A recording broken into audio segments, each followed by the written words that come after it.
Okay, hello Soaring. Let's go ahead and change the scene. Randomizer, hello. I am having a little bit of difficulty with the chat. It's not showing up here on my dashboard, so I've had to pop out the window so I can still see you guys, thankfully. That would be awkward if I couldn't, but anyway. So we're going to get started. Ooh, actually, one second. I need my...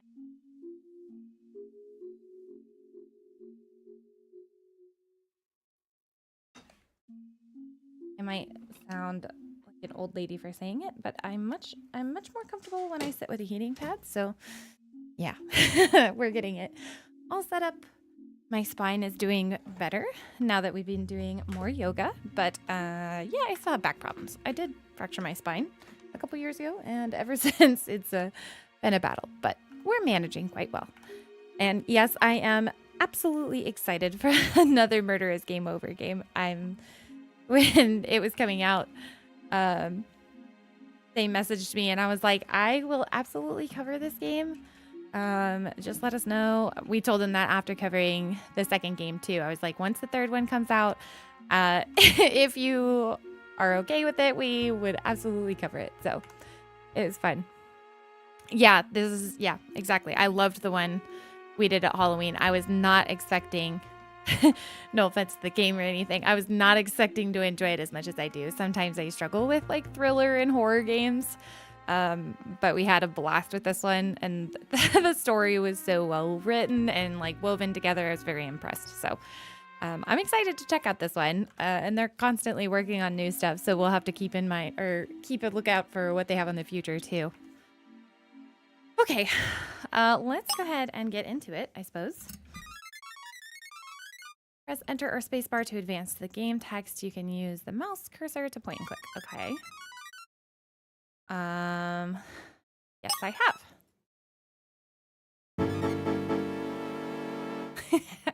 I love the introduction music. Present day. When this whole adventure started, I was at home looking through the day's mail. In the middle of a pile of coupons for video games, there it was, a certified letter from the desk of Billy Kramer, president and CEO of Hacktivision Games. It was addressed to Cleo and myself. Detective guy and Cleo, I heard about you through that business of the gargoyle's curse when you performed so brilliantly. I am writing to summon you for my own help. At this current juncture, since the deal to sell off Hacktivision Games to Comp Inc. has nearly become finalized, I've started receiving death threats. Because of the detailed personal nature of the writing, I believe that the sender is someone close to me. I fear for my personal safety. Yeah, I can see why. Which is why I've called upon both of you to join me. Your airline tickets? That's not English. Tickets shall arrive in tomorrow's mail. You and Cleo shall meet me in the Italian Alps at a private Christmas party for my inner circle to celebrate the buyout. I hope to see you soon. William Kramer the First. I finally got done a few days ago visiting ancestor friends that my parents haven't seen in 30 years. Oh, that's so cool. How did the visit go? The dog. I didn't believe it either, but the next day the airline tickets arrived as promised, and Cleo and I were on a plane headed for Torino Airport in northwest Italy. Before we knew it, we were riding on the back of a chartered snowmobile, taking us way up into the mountains.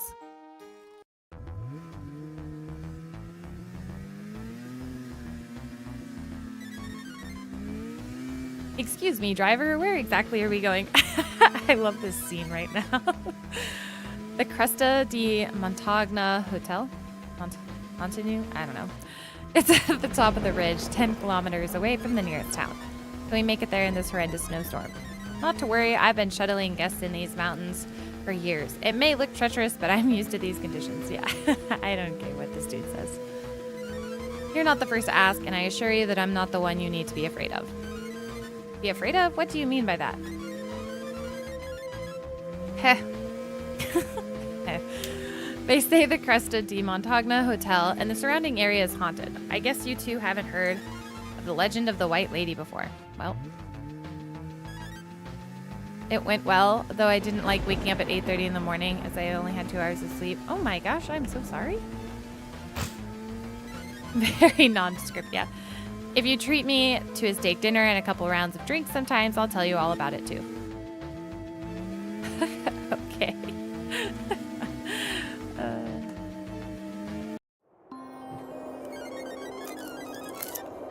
I just ate popcorn.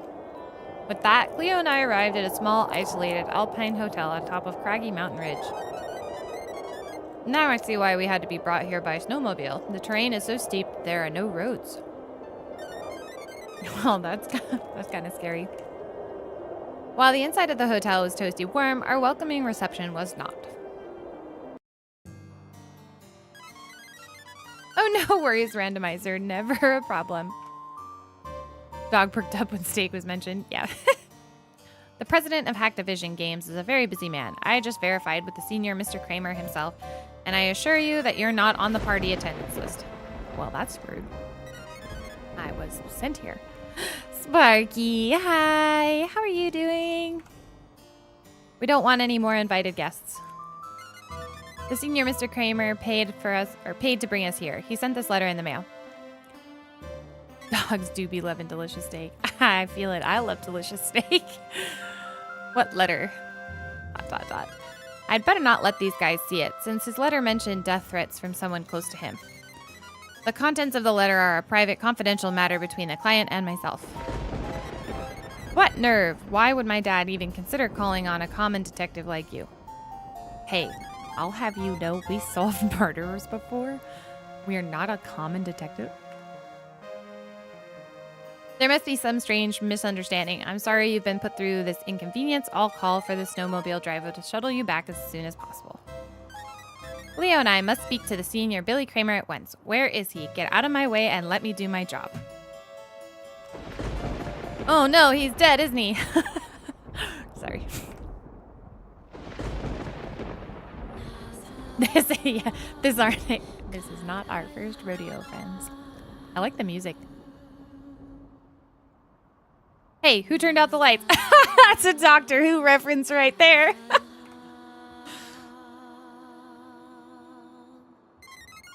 The power must have gone out because of the storm.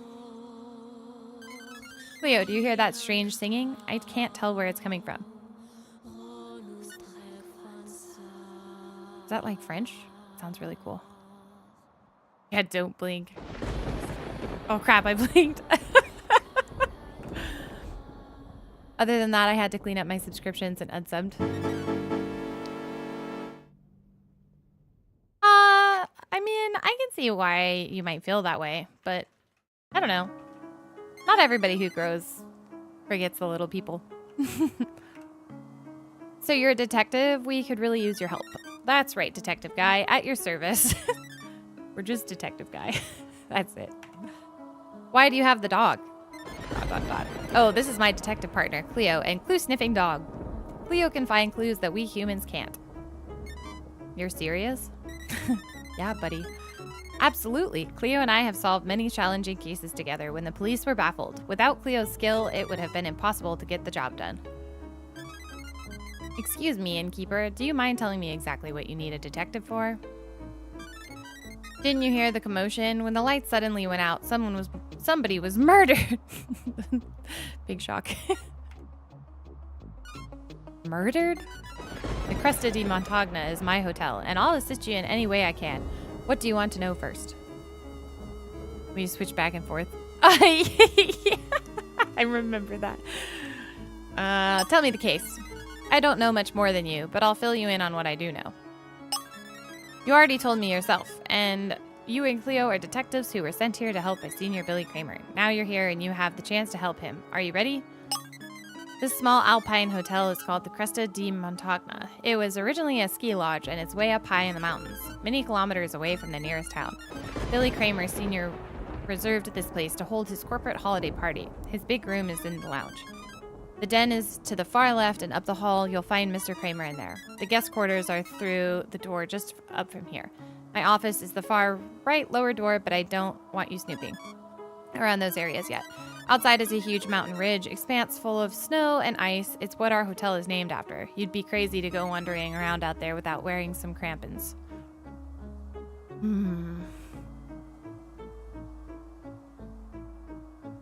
She is my murder deterrent companion. You will be happy. Yeah. I also like how they kept the music. Yes. The dead body is Billy Kramer the First, the president and CEO of Hack Divisions. Big shock. His company produces the wildly successful Paladin Dream franchise.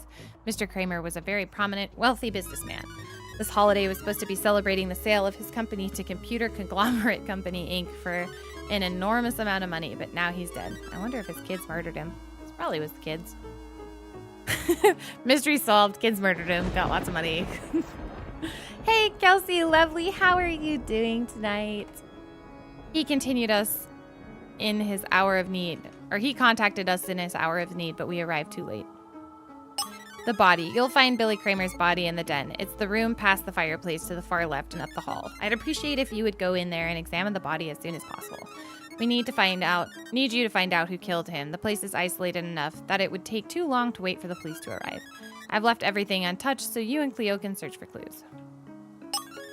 I've seen all the other hotel guests back to their rooms so that you can investigate without any distractions. The senior Billy Kramer invited 6 guests to his big blowout party. You'll find them all waiting in the guest quarters. A 7th person also crashed the party as an uninvited guest. I put them up in the last spare room. Including myself, there are 8 of us here at the Cresta di Montagna Hotel. He was not a wealthy businessman. Yeah. The first thing to do is go into the den and look at the body. Okay. Depending on what you find, I'll let you go interview our hotel guests.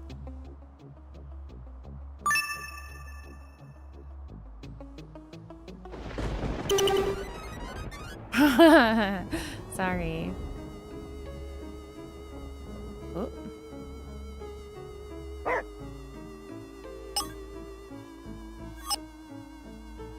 Let's see. How do I... Leo found a clue. The title of this book is Ghost Legends of the Alps. One of the saddest and spookiest alpine legends is the tragic tale of the White Lady. Supposed encounters with the White Lady ghost date back hundreds of years in the most remote parts of this isolated mountainous region. During the 8th century, there lived a local country woman who was married to a brave paladin knight. One day, her husband left to go fight honorably in the Crusades. The bride vowed to wait patiently for his triumphant return. She adorned a hooded white robe and shawl which covered her face, so that no other man would look upon her until that day. She waited patiently, singing beautiful songs about the glory of faith, which echoed into the valley villages below the tall peaks. Days of waiting turned into months, into years, and eventually decades. Finally, one night, she encountered a traveling gypsy fortune teller in the mountains and inquired about what happened to her crusading husband. The fortune teller's magic revealed that the husband she had remained faithful to for all this time had abandoned her. The knight had married the princess of an exotic faraway kingdom, betraying her faith and leaving her alone in the world. Angered and disgusted, it was said that the poor woman in white offered her soul to the devil that night. Though she disappeared from the sights of the local village marketplaces, the people now heard the chilling melodies of accursed hymns to evil whispering through the Rocky Mountain walls. To this day, the White Lady remains as a legendary harbinger of death in the Italian Alps. Wayward skiers, explorers, and other unlucky residents have claimed to see a faceless woman in white robe and shawl, or to hear dark, ghostly singing around the time of an unfortunate death in the mountains. Oh, this is long. Hang on. Cleo isn't a dog. Cleo is the goat. Yes. Goat sniffing dog. That would be the ultimate betrayal. I absolutely agree. Superstitious locals know better than to travel outside during a blizzard at night, when the White Lady is bound to be out seeking new souls to join her in eternal misery. Oof. The clue is saved to your case file. Cleo deserves a treat. There's another cat in the game. It was the cat. It's definitely the cat, without a doubt. Or maybe that's that's another dog. Although maybe it's a cat. I don't know. I can't tell.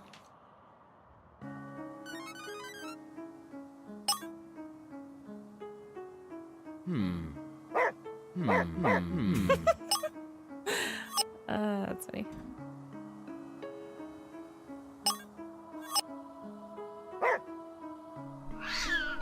Oh, it's a cat.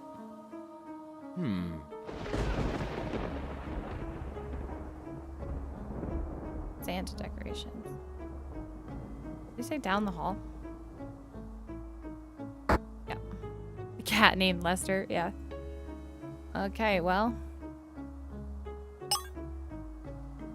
Here's the dead body. It's the body of the murder victim, Billy Kramer the First. His expensive suit is stained with blood from the dagger wound in his back. The world-famous businessman wrote to Cleo and I in his hour of need, but the travel arrangements weren't fast enough, and we arrived too late to protect him. Judging by his clothes and by the position in the dagger, it looks as though he was stabbed in the middle of a business meeting. If he had his back to the killer, that suggests that the murderer was someone that he knew well. His guard was down. I think Hester still did it. Probably did. But then why would he write to us about death threats coming from someone in his inner circle? Could somebody from the outside have come into this room and murdered the senior Mr. Kramer? Or is the killer someone here in the hotel?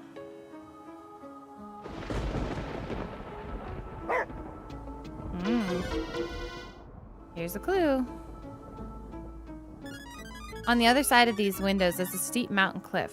There's no way that somebody could have entered this room from the outside. That means that the murderer is someone who is still in this hotel. Each of the 8 inhabitants are suspects. I need to find out who had a motive for killing the senior Billy Kramer and where each person was during the blackout.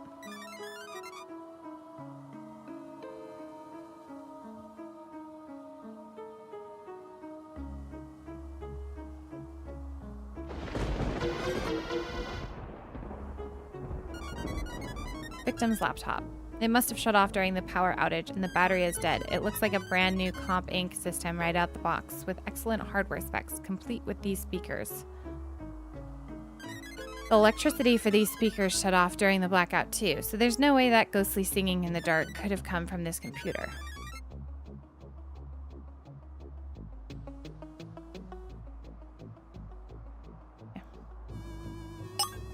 Wait, does the dog see anything different? No, okay.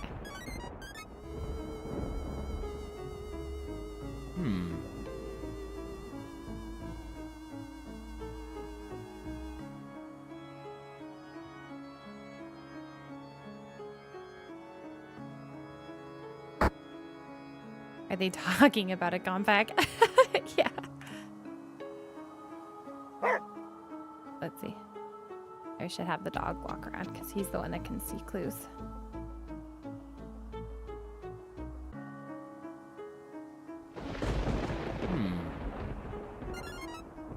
What did you deduce about the case? Now that you've had some time to start investigating, if you're really an ace detective, then you should at least be able to tell me some basic facts about what happened. First, what was the murder weapon that killed Billy Kramer? A revolver, a dagger. Billy Kramer was killed by a stab wound to his back from what looks like a Roman dagger. Roman dagger? Like the death of an emperor, I see. Cleo and I are determined to get to the bottom of it. We owe him that much. She wouldn't like... I know, right? Anna is sus. One more question, just to make sure there's no way around it. You're absolutely sure that the murder has to be someone inside the hotel. Could an outside assassin have entered through the windows in the den, for example? The murder is an insider. The den windows open over a steep ledge. There's no way somebody could have entered the room from outside. The only way into this hotel is through the front door here in the lounge, which means that the murderer is one of the 8 hotel inhabitants. I can't dispute the facts. Your logic is ice cold. All right, I'll step aside. It seems absolutely necessary for you to interview my hotel guests. Go through the door and you'll find the guest chambers. You can interview me too if you really think I have something to hide. I'm a little sus of Anna. Anybody who's open to an interview is just trying to not look sus. That perspective though, I thought it was the ceiling. Yeah, I did too, if I'm being honest. I was like, what? Thanks, we appreciate your cooperation. You do realize that this mountain ridge is haunted though, right? Leo and I stumbled upon a book about alpine folklore containing that story about the White Lady ghost legend, if that's what you mean.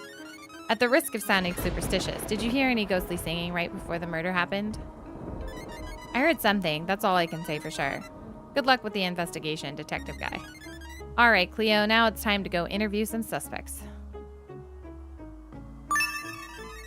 Now we can meet the people in the victim's inner circle. Maybe I can find out who knows about the letter we received. You unlocked a new area. Check the map for an updated map. Let's see. Here's the map.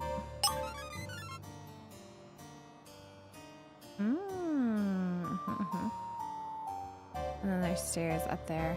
Okay. Snacks! All right, we'll take the doggy bag with us. Yes. 25 doggy bags. Okay. They're any hidden in a corner. Ah! Oh, there is a doggy bag there, but I wanted to, like, see. Okay. Surprised that this takes place mostly in a hotel while streaming Delft was in a small valley. I think we might have to go outside. So I wouldn't write off there being, like, outside yet. Because streaming death started us off with, based on the innkeeper's description, the victim's bedroom must be the big one at the hotel. The Empress suite behind that blue rug. This is the door to the guest room where the victim is staying, the Emperor's suite. It's locked. That's odd. I wonder if the innkeeper has the master key. Anyway, I think there might be more zones that we can unlock. Leo found a clue hidden in the bookshelf. It's Hacktivision Games Company balance sheet. This document shows details of the company buyout. Comp Inc. agreed to buy the company stock at an all-time high price. When this deal went through, it would have made Billy Kramer one of the richest people alive. Comp Inc. would even have taken out a bank loan to cover the costs. There's a provision for Sandra Berg to get a big cut of the deal, but Hacktivision's other executives and thousands of employees would have been at the mercy of their new owner. The terms of the deal are great for Billy Kramer the first, good for Ms. Berg, and very risky for everybody else involved. Could the solution to the senior Billy Kramer's murder be hidden in the fine print somewhere? Yeah, falling out a window would be very painful. Okay. Now that there's been a suspicious death, I guess we do need a detective here after all. Suspect added to case file. Ned Dillman, Esquire, corporate buyout agreement lawyer from Comp Inc. There's nothing I can tell you about Billy Kramer, founder and president of Hacktivision Games, that you can't find in the company's stock report. I was proud to sit in on the other side of the desk from him working from Comp Inc. We had recently finalized the terms of the deal. Comp Inc. had agreed to buy Hacktivision for billions of dollars. And the senior Mr. Kramer was poised to become one of the world's richest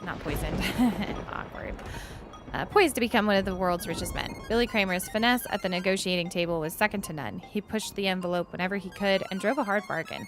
But my employer, the world's leading computer conglomerate, has deep financial coffers. I even helped him organize this trip to the Alps as a celebration for him and his accomplishments. I hoped that the mountain air and a stiff drink would ease his ruthless disposition, but found out that the man doesn't ski and he doesn't drink. Okay, so he doesn't ski or drink. Letter. Yes, you mentioned earlier that you had received a letter in the mail from late Mr. Kramer. He denied it. Even after his untimely death, I still maintain my stance that Billy Kramer never would have sent a letter to a detective. This is a man who received mountains of hate mail from angry gamers and just shrugged. I can't say I'm surprised that somebody wanted to kill Billy Kramer, but I am surprised that he would seriously worry about it. Suspicious. Are you arguing that there's a strong case for his death being some kind of a supernatural murder? The blackout, the ghostly singing, the legend of the White Lady apparition's curse? This is definitely outside my specialization. Anna the innkeeper certainly seems to take it seriously. Hate mail to angry gamers, ain't that the truth? Yeah, angry gamers are the first to send hate mail. When the lights in the hotel went out, I was with you, detective. The only person who was near the den at this time was Billy Kramer Sr.'s bodyguard, Ty Lipson.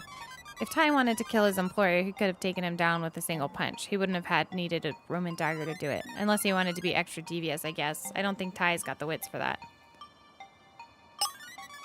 The innkeeper, Anna Russa, seems to be going through a lot of trouble over that supposed ghost legend. I don't know what to think about that.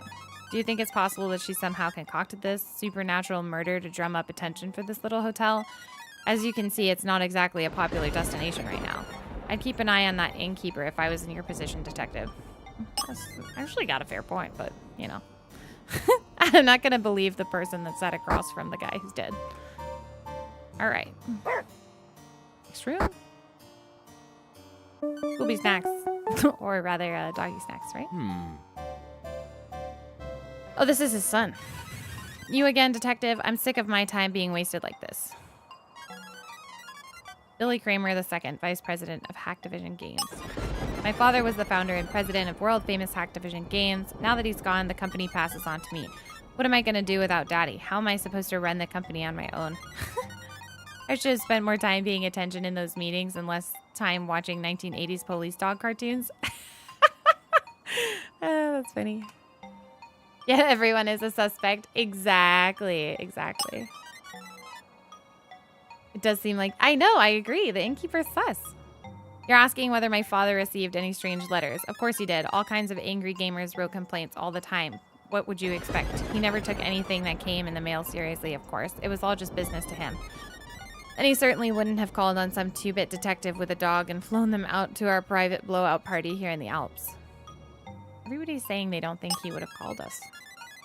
So was it the innkeeper that called us? Looking kind of sus. Just saying. My father booked this hotel 2 years ago, too. He didn't say anything about it being haunted back then. Between you and I, Daddy's big, burly bodyguard, Ty Lipson, is absolutely terrified of ghosts. Clowns, too. Back at the office, I used to play spooky pranks on him when I was supposed to be working. That's funny. Where was I when the lights went out? Are you kidding? I was standing there right in front of you in the lounge entrance. What kind of detective are you? That's kind of a fair point. We were staring at the dude. How long until the storm stops and the real police show up? Oof. That's rude. Sandra Berg, the former Hacktivision executive, wanted my father dead. She even said so herself. My father recently terminated her, and for good reason. I can't believe she had the audacity to show up here and protest. How Sandra even found out about this place is a mystery to me, but my father had Ty promptly throw her out.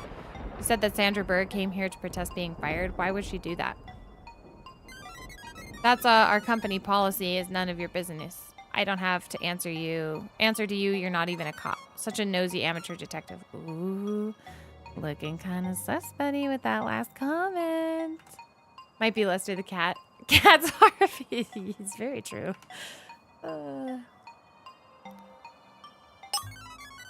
Why isn't the victim's son telling me the whole truth? Who is he protecting? Seems like there's something he's hiding. Maybe we can somehow find a way to make him tell us everything he knows. Okay.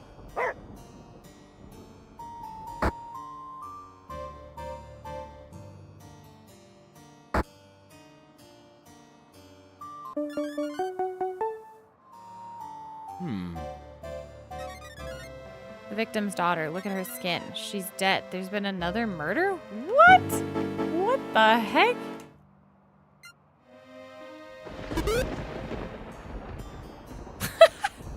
Girl just popped out of bed. She's a zombie? How long was I asleep? Who are you? You don't look like you work for Hacktivision.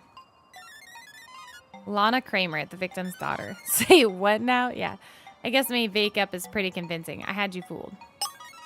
You're saying that my father is dead? He's been murdered? That's what this is all about? Yes? I'm sorry, my tears must be ruining my makeup. What? Gosh, I'm not sure how I'm supposed to react. He and I weren't exactly close, but I never wished something like this on him. My father spent all his time devoted to running Hacktivision games and was an absentee for most of my life. Sometimes I wondered if he even knew I was still alive. I was hoping that after he sold this company to Comp Inc. that his attitude would change. That's why I'm here at this party and why I'm wearing the zombie makeup. I was planning to trick him into thinking I was dead and hope it might get him to rearrange his priorities a little before I fell asleep in my hotel room. I'm a professional costume designer after all. My brother Billy Jr. joined Hacktivision, but I don't want any part in my father's ruthless business practices. It's Rob Zombie. Zombies are innocent. Yeah. Yeah, my father got death threats all the time. Lots of nerd rage over high prices and microtransactions mostly. He never took anything like that seriously. He always kept that big, burly bodyguard Ty around so nobody messed with him. My dad had enemies, I'm not gonna lie. It's because of the way he treated people. I'll save you some time and tell you to your face that he and I weren't on the best of terms. Ah! I did not mean to click on that one again. I heard the innkeeper Anna talking about this area being haunted. I spend most of my time on movie sets in the city. This is my first time up this high in the mountains. It's interesting because several months ago I received an anonymous commission to make a costume that looked like the ghost in that alpine legend, the White Lady. Yeah, that was it. I even brought some costumes with me on this trip. There's not much space in these little hotel rooms, so Anna kindly agreed to store them in the hotel basement. If you go down in the storage room, you'll find my costumes there. Ooh. This is kind of sus, guys. I think she's hiding the stuff in the basement. They actually know about my train. They're finally learning. Yeah, it's true. I didn't even know my father had died. I was in here asleep. Or was I drugged? I wonder. I love my wine as much as the next gal, but even in the past when I drank that much, I've never been conked out like this before. Yeah, but you're in like the Alps, so earlier me using my practical brain. If you're in the mountains and drinking, it affects you worse. Just saying. Earlier today, I was drinking grappa with my dad's secretary, Carol Winters, to celebrate the buyout deal. Someone drugged the bottle of grappa. How come I'm the only one who is affected by it? If you can find the bottle of grappa, can you let me know if somebody put something in it? One way or the other, it sounds like I slept through these horrific events. Anna, Frozen, let it go. Yep. Kappa. My father surrounded himself with aggressive business types. Oh, crap. I didn't read that. Even more unscrupulous than he was. But the way he took advantage of people was totally reprehensible. He called it negotiating, but it was really just finding ways to make people indebted to him so he could control them. Take Ty Lipson, my dad's bodyguard, for example. He knew Ty was desperate after Ty's boxing career ended, and he paid him as little as possible. If a dangerous man like Ty Lipson needed money and resented my father, there's no telling what he might stoop to. Sing it, Sparky. Yes.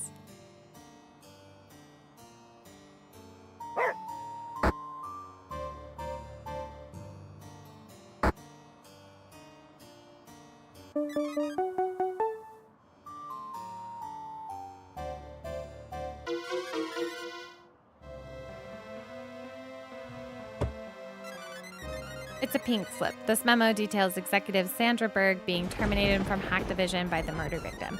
The memo accuses her of sending her boss a death threat as a cause for firing. She's called a danger to the company and buyout bid from Comp Inc. It's signed Billy.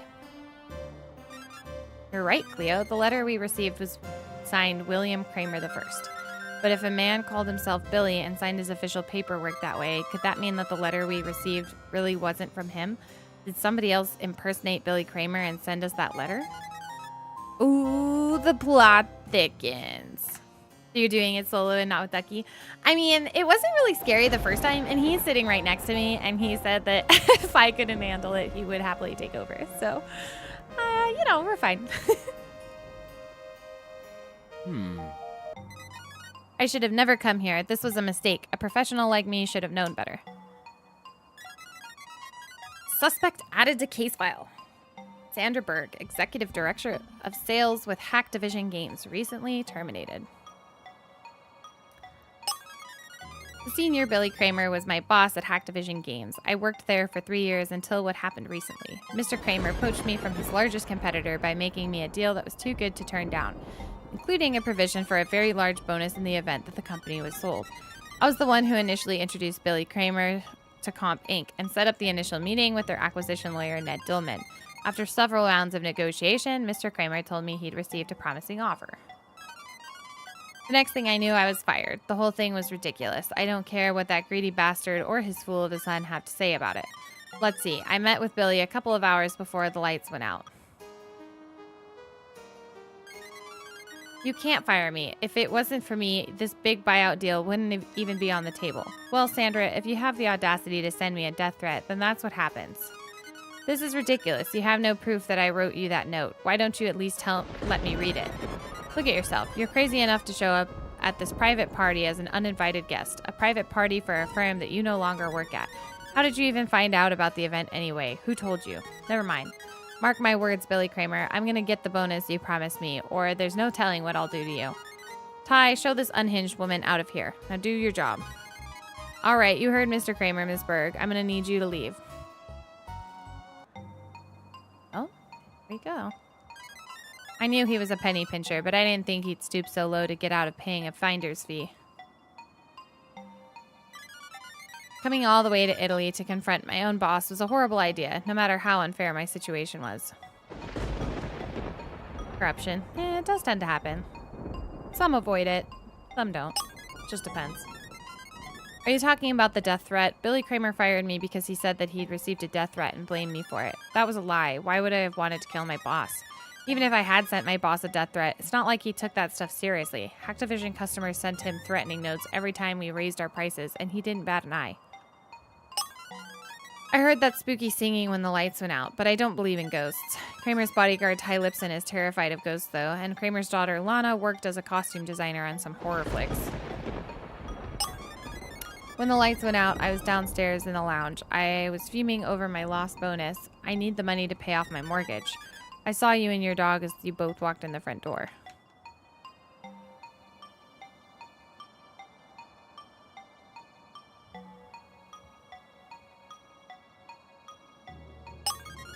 The senior Mr. Kramer, secretary Carol Winters, may look like a sweet old lady, but appearances can be deceiving. Carol knew everything about what went on with the senior Billy Kramer, and she wrote it all down in her diary. Carol Winters was never happy about the buyout and always concerned about how it would affect Activision's thousands of employees. Okay. So we got through these rooms.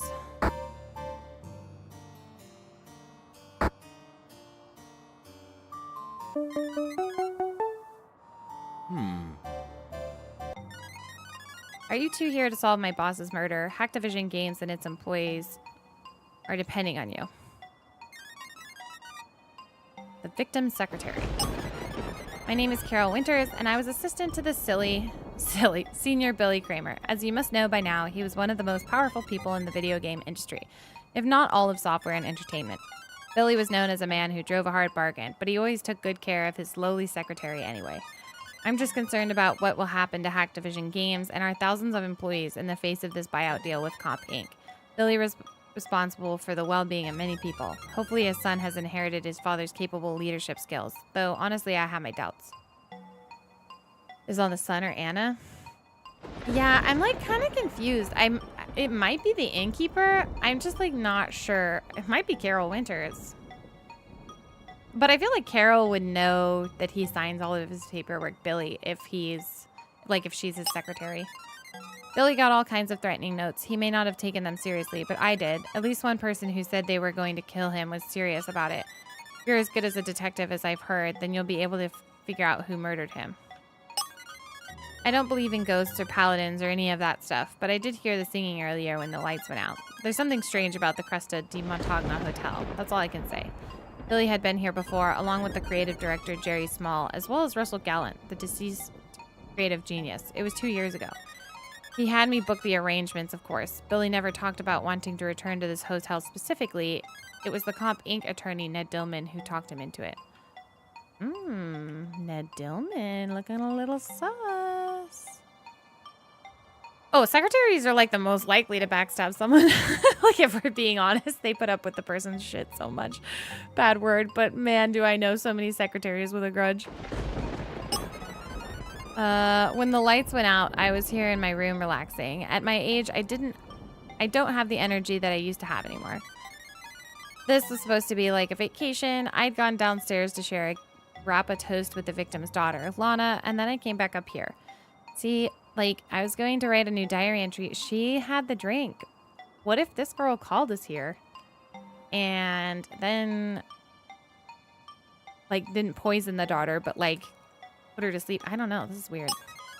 Billy had a lot of enemies. Any number of people at Activision Games might have had it in for him, even with the company's stock price as high as it was.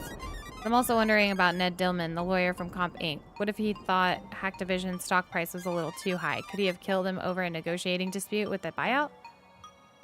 Yeah, Ned seems foggy. But maybe that's what she wants us to think.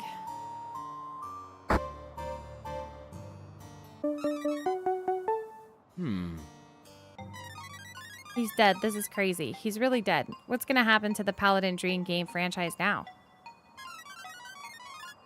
Creative director at Activision Games.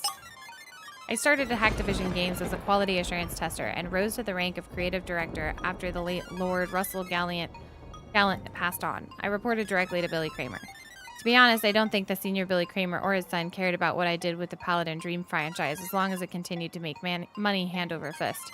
So when I heard that he intended to sell the company to Comp Inc., it put my job in jeopardy. Paladin Dream is Activision's cash cow.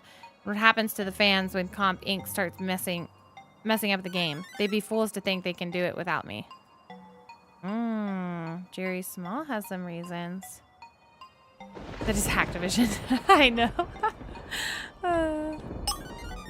A letter? What exactly did this letter say? Well, my boss did make a lot of people upset, and some of them gave him feedback about it. I don't know anything about what you're talking about, though. This guy is lying. I heard his ghostly singing just before the body was discovered. It was spooky, something out of a video game like Paladin Dream. This guy's more sus. Did you know that 2 years ago I was on the same little hotel with Billy and Lord Russell Gallant, the deceased game creator? Can that be a coincidence? No, I really think this guy did it. I just got back from my walk around the mountain ridge. Is my wife still out skiing with the trainer? Yeah, they're on the slopes with Mike and Sarah Jones. Ooh, look at the innkeeper in the corner over there. After this company retreat ends, I'll be putting everyone on mandatory forced overtime to make sure our new game doesn't miss the ship date. What's happened to you, Billy? When you hired me years ago, you were so passionate about making great games. Now it's all about profits. Someone's got to make sure you don't miss our ship date. You creative types don't know the difference between a balance sheet and a bed sheet. You should take some time off work for yourself, too. The first time we went to this resort 10 years ago, I found something when I was exploring the mountain that could make a guy like me rich. Huh? You found what, Lord Gallant? That's right. When you're passionate and dedicated, sometimes the inspiration just comes and the wealth finds you. I could use some of that wealth about now. A game tester's salary isn't exactly enormous. Follow your dreams. You never know what treasures you might find. There's treasures hidden on this mountain for anyone with the bravery to chase after it. You're saying you found treasure here on this remote mountain peak? Sure, Jerry. Take a leap of faith. Trust me. All right, that's enough bantering from you two. Jerry looks like my math teacher from middle. Yeah. I know. She's just sitting over there looking mighty sus. I don't like it. Thanks for subscribing, Marky. I'm not sure if you're in the stream. If you are, welcome. It's Jerry. Yeah, Jerry Small's looking kind of funky. That's what I'm saying. He's sus. Treasure on the mountain. I still don't know what Lord Gallant meant by the little speech. I was here in this room when it happened. I came on this trip in the hopes of making one last plea with my boss not to sell the company, but he and Comp Inc. lawyer spent hours negotiating every last detail. Unfortunately, I never had the courage to barge in there past his bodyguard.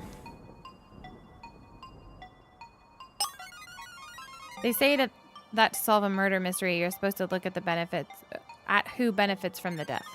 In this case, the answer to that question is easy. The beneficiary is his son, Billy Kramer II. With his father murdered, now Billy Kramer Jr. is in line to take over the company, and he can do whatever he wants. It's not fair. Whether it's under Comp Inc. or Junior Billy Kramer's poor leadership will probably chase away all the fans, and I'll be out of a job. That Hacktivision is based on the snowy Alps. I know. I'm curious. Seems like there's something he's hiding. Maybe we can somehow find a way to make him tell us everything he knows. So 2 people are hiding things.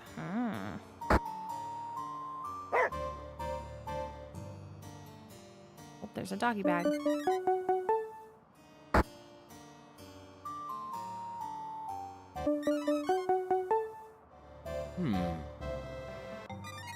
Hey, buddy, if you start snooping through my stuff, it's gonna be your lights out next. Rude. Personal bodyguard. The name's Ty Lipson, and I served the senior Billy Kramer as his personal bodyguard. Mr. Kramer hired me after my professional boxing career ended. I've worked for him ever since. Was that a threat? It definitely sounded like one. I gotta give him credit for taking me in after I got knocked out in the ring for the last time. How many opportunities are there for a guy who's had as many concussions as I have? Of course, he never paid real well. It wasn't all bad flying around with him in the company jet, but it'd be nice to be able to afford a decent car of my own. You gotta hand it to Billy Kramer. He may look like a pork chop, but when it came to the negotiating table, that man was the heavyweight world champion. Yep. You said there's a letter. What letter? I don't know what you're talking about. I'm sus of this guy. I'm not afraid of you, and I'm not squealing to you about any letter involving my boss. Yeah. He's the one that, like, witnesses all his abuse. His room is locked, which means you're never gonna find out what I did. What? The dude literally just said you're not gonna find out what he did. Okay. Well. Yeah, I heard about the ghost legends surrounding this this hotel from the innkeeper, Anna. I'm a tough guy, but that ghost stuff terrifies me. Clowns, too. Billy Kramer's weird daughter showed up in one of her spooky costumes and knocked the wits out of me. It's gotta be Ty. Could be. There I was, guarding the door from the lounge to the den like I was supposed to do, when suddenly the door quietly opened and I was startled by what I saw. I realized it must have been his daughter, Lana, the costume designer, in one of her Halloween costumes she always wears. Her costume looked like the white lady in the ghost legend the innkeeper mentioned. I tried to play it cool and not look scared, but you won't see me messing with ghosts. Besides, I could still hear my boss talking away in the den. After that, I tried to forget about the ghost and kept watch outside the door while my boss and his meetings with the lawyer ended. Never saw anyone else enter or leave the den after that. Later, after the lights went out, the talking in the room stopped. Nervously, I opened the door to check on the senior Mr. Kramer. He was dead. Wait, so who was in the room with him? Because that means the only people in the room with him had to be the ones at fault. Where was I when the lights went out? I was outside the den guarding the entrance the whole time, just like my boss wanted. Since that former employee showed up and crashed Mr. Kramer's party, he insisted that I didn't let any more unwanted intruders see him. Did you hear that creepy ghost singing? This started when the lights went out. I tried to cover my ears and drown out that horrible ghost singing. I don't want that ghost entering my dreams when I'm sleeping. The ones that hide the evidence, that's true. There's no way somebody could have gotten past me into the den when the lights were out. I stood guard the whole time. You just said you closed your eyes. I think his daughter, Lana, killed him. She hasn't even left her room since the lights went out.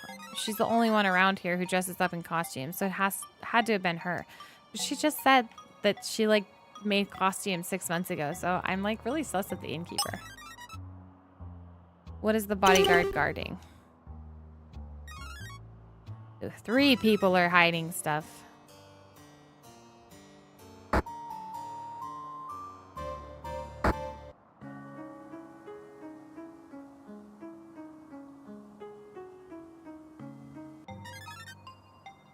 Are you saying that I'm a suspect too? What connection could I possibly have to these American corporate types?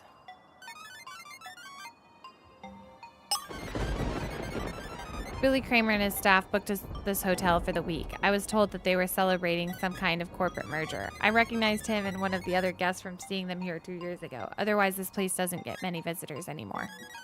Not since ghostly doings have been happening around these parts anyway. Still gotta be Anna. Yeah, part of me is still not convinced. I certainly wasn't privy to the inner workings of a businessman like Billy Kramer. But if you want to find out more, you should go take a look in his bedroom upstairs. Naturally, he booked the Emperor's suite for himself. It's the big room upstairs at the end of the hall on the left. Oh, was the victim's bedroom locked? Well, you've read the book about the White Lady's spirit haunting this area. There's been a lot of mysterious circumstances at this hotel surrounding the ghost legend, but this is the first time that somebody's ever died because of it. Just be careful, detective, especially with the snowstorm going on. I was at the front desk earlier, at the time when the lights went out. I heard that horrible singing. What is that laugh? I'm suspicious of the one staying in guest room 3, the one they call creative director named Gary Small. 2 years ago, Mr. Small was here at the hotel with Billy Kramer, as well as the original creator of Paladin Dream, Russell Gallant. Now Kramer and Gallant are both dead. Gary Small kept muttering something about a parchment and treasure on the mountain. I had to keep warning him not to venture outside the hotel without crampons. I think he's out of his mind. Interesting. The plot thickens. Why do you need the master key? I don't want you going into my office or the basement. Those areas are meant for guests. I need the key so I can enter the murder victim's bedroom. Very well, just be careful wandering around in this old hotel. Hey, what happened to the key? It's gone. Oh, that's right. The attorney, Ned Dillman. It was Ned!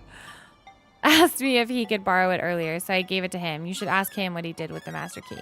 That same key also unlocks my office, which leads to the hotel basement. Thank you.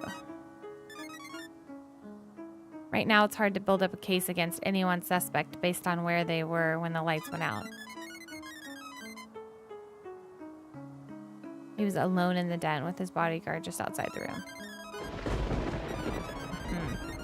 Seems impossible that anyone could sneak past High Lipson into the den to kill Billy Kramer when the lights went out. Unless Ty himself is the murderer, of course.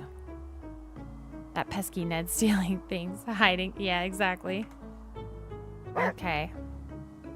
Oh, there's doggy treats. See, any more doggy treats that we missed? Oh, we read that. Read that. All doggy treats acquired. Okay. So let's go talk to Ned. Ty. I think Ned was upstairs. This is his daughter? Oh,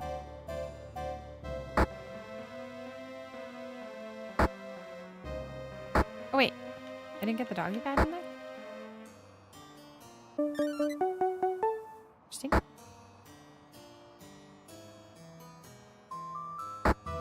Yeah. Oh, here we go. Here's Ned. Here's Ned.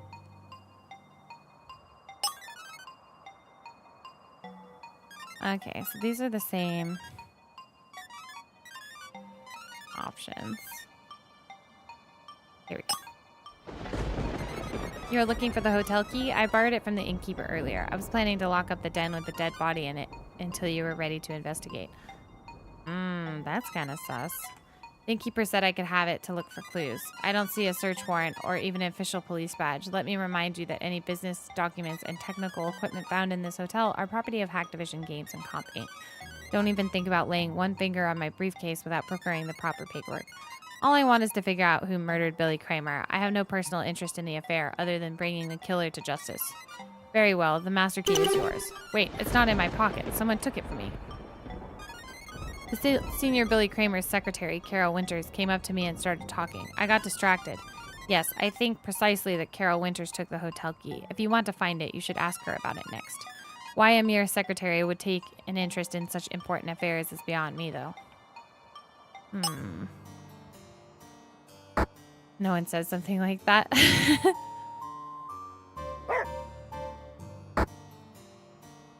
This is Carol, right? Yeah.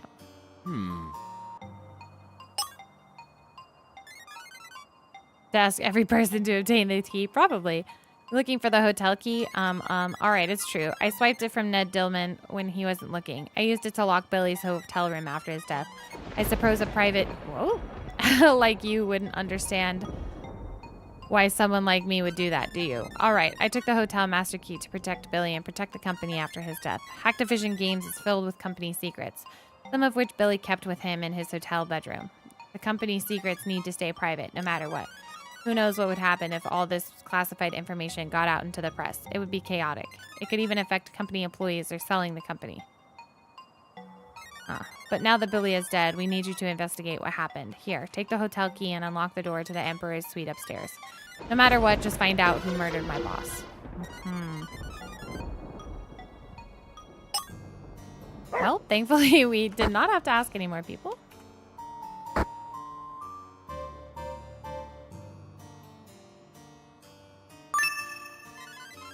Let's see what secrets are hiding. You unlocked a new area.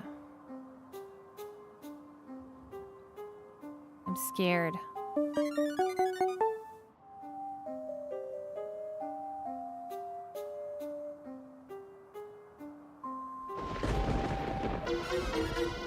Leo found a clue. This is a death threat sent to the murder victim. It's a warning to Billy Kramer that if he sells Hacktivision to Comp Inc., then this will be in danger. No matter how ruthless and aggressive you are at business, there is always going to be someone even more ruthless and aggressive than you. The writing is very explicit and contains detailed knowledge of Hacktivision's inner working. Who wrote this? It does. I'm wondering, is there like a... I want to see... Man, remember, always dash. Okay. really scared I'm gonna get chased by a ghost. Found a clue. Folder is full of photographs of Billy Kramer taken from his office. What's he doing? It looks like he's at his desk looking at a balance sheet and some kind of threatening note. He's writing somebody a notice of termination, a pink slip. We already found the balance sheet. This looks just like the threatening note we found. We recovered the pink slip. This must be the memo that Billy Kramer wrote to fire Sandra Berg. What are you scared of ghosts? Not really scared of them. I just don't like jump scares. So this proves that he fired Sandra Berg after looking at the balance sheet, and later he used the death threat as an excuse. Who took the picture, and what were they looking to get out of it? I still think it could be the sun. Yeah. I don't know. This is like...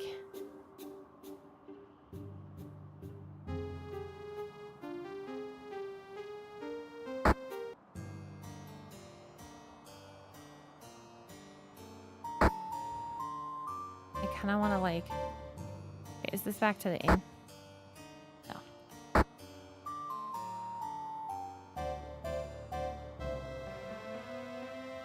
Ah, it could be weird.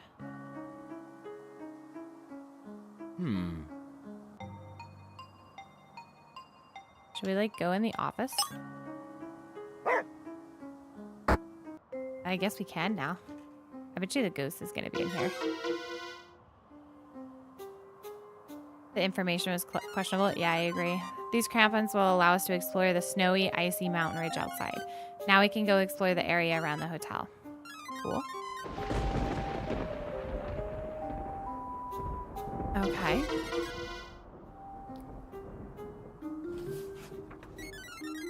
The hotel logbook. This shows all the guests who have stayed in the Crusty di Montagna Hotel. Now that's interesting. This place used to be a thriving tourist destination, but since 2 years ago, the attendance has been very sparse. Some of the few guests staying here have even left the hotel early before their booked vacation times were finished. I wonder why.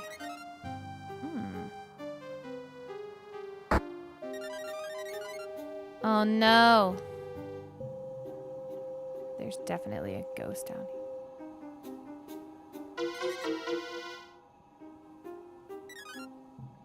Grappa di Opera. This must be the special bottle of grappa that the victim's daughter, Lana Kramer, was drinking from earlier happened. She said that she drank a lot and then she fell asleep. She thought it might be drugged. What do you think, Cleo? You're saying it's clean. You say the bottle is clean, then it's clean. That's interesting. Yeah, get ready for jump scares. I know, that's why I'm like... Oh, there's a doggy bag.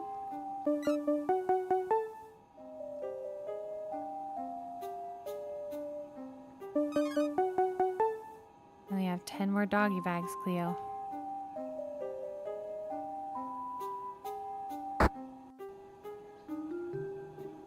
So scared.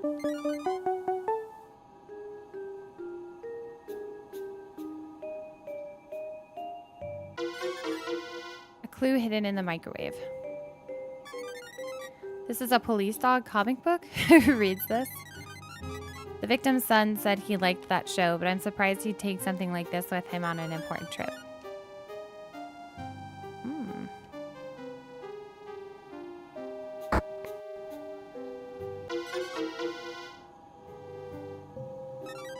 This apparatus is where the electrical fuses for the hotel are stored. I wonder what that computer is for. Everything's to be running okay now.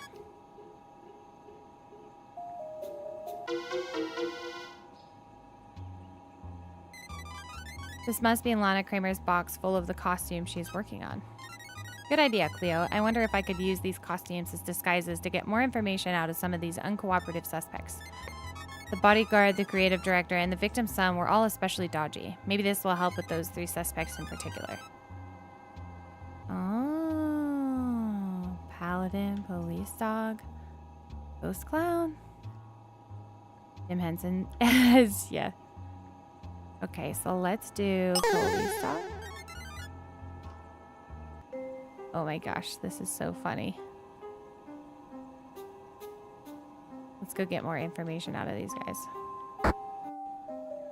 Wait, hang on. I want to see, did I miss any doggy bags? No.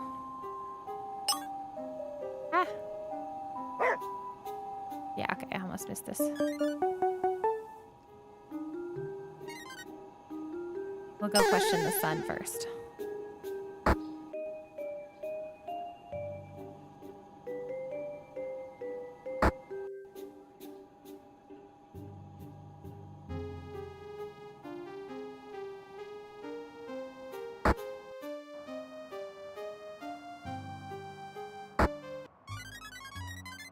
Let's see if I can use these costume disguises to get more information out of these strange suspects.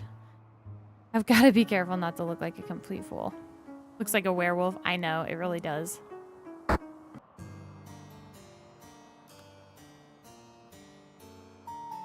Where's the sun?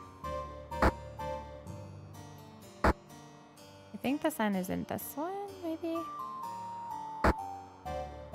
Hey. Hey, it's the police dog. It's about time you showed up. Hey, this is working. He's going to cooperate with me because I'm wearing this disguise. He did say he wanted a cop after all. I used to watch your TV show all the time. I still do, secretly during the workday when I'm in my office and nobody's looking. Does this mean I get to help you solve a real case that's going to be on your show? Oh boy, I'll tell you everything you want to know. Just make sure it stays private between us, and certainly don't go yelping about it to that stupid amateur detective. Hey, that's rude. The sprite is so cool. I actually really agree. Are you here to arrest Sandra Berg? Because I think she killed my father. It's easy. She's the one with the motive. I didn't tell the private snoop, but here's what really happened. All right, between us, the real reason Sandra Berg was fired from Hacktivision Games is that my father didn't want to pay her hefty financial bonus when the Comp Inc. buyout happened. Her contract read that if she were to broker a sale of Hacktivision Games, that she would receive an enormous commission. When she met with Comp Inc. lawyer Ned Dillman, such a deal started to form. Naturally, my father wouldn't allow her to get that kind of huge bonus at his expense, so he reread her contract and found a catch. If Sandra Berg was fired for cause, then the bonus clause in her contract would be void. My father and I looked for reasons to fire her, but her record as an executive was completely scrupulous. That was when my father received the death threat. Anyway, I helped my father frame Sandra by hiding the death threat in her desk drawer. When she opened her desk in front of my father, it appeared as though the death threat had been written by her. Where he found the balance sheet, Billy Kramer was poised to become one of the richest people in the world when he sold the company. Sandra Berg would have earned quite the commission, too. We found the death threat that was sent to Billy Kramer. It read that if the company was sold, then his life was in danger. Why would Sandra Berg have threatened her boss if she was set to make a fortune from the sale? We found Sandra Berg's pink slip. She was fired just as the sale was taking shape. So Billy Kramer and his son planted the evidence, which resulted in her getting blamed and fired. Oof. That possibly begs for hefty amounts of money. Yeah, but I mean, he said her record was squeaky clean. Came here as an uninvited guest to threaten my father, and then she really did kill him. Maybe. Now that my father is dead, Hacktivision Games belongs to me, but I don't have his cunning talent for running the firm. I just want to watch cartoons. Oof. Ah, yes. What do you think? I despise him for humiliating me when Russell Gallant was murdered, but I hate to admit it, he knows what he's doing. His methodically nosy investigation is exposing my own bad judgment. So I just hope you can solve the case before he does. Then I can laugh at him. Come on, police dog. I'm rooting for you. Thanks. All right.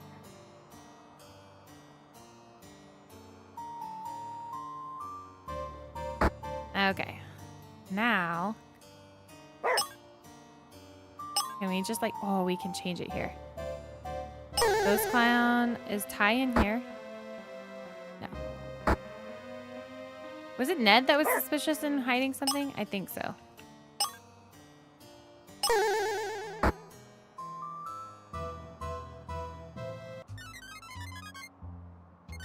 With the upcoming buyout of Hacktivision. Oops. You'll be infringing on the copyright. Oof. Caught. Who was it that I needed to talk to in this again? It wasn't Lana.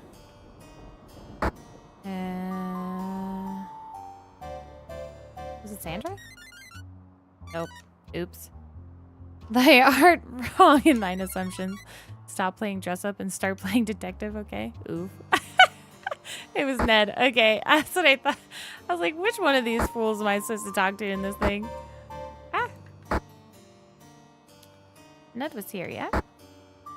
Nope, that's Ty. Oh, we can talk to him because I can put on my ghost clown.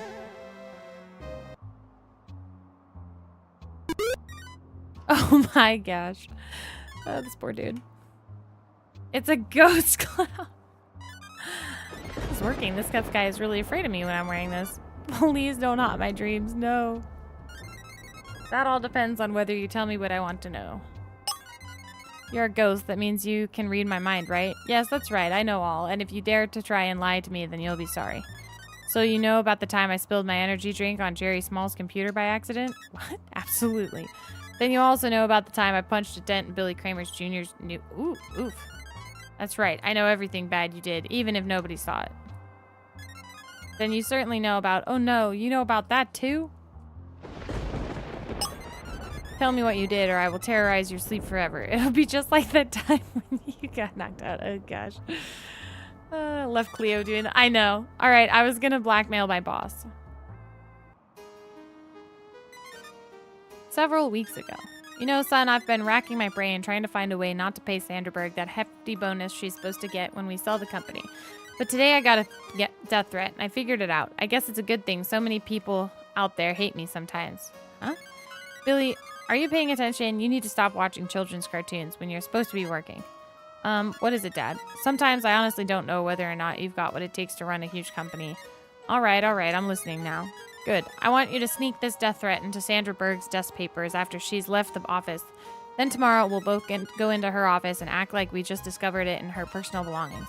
Why do you want to pin this death threat on Sandra Berg?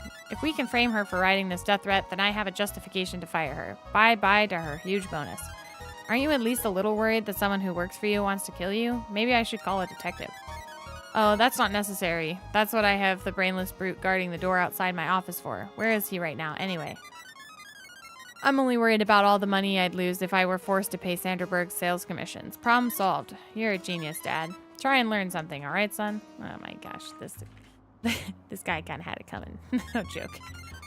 Is Detective Man. Dun, dun, dun. We killed him.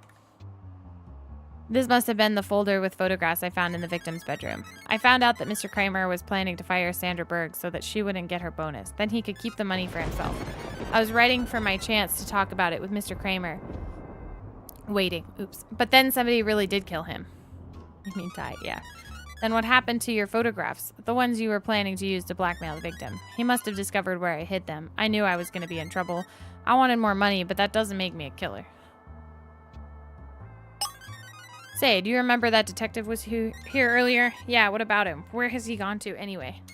If he thinks I killed my boss, I'm going to slug him in the face. Please don't hit us. I'm sorry I asked. Okay, so now we go to Ned.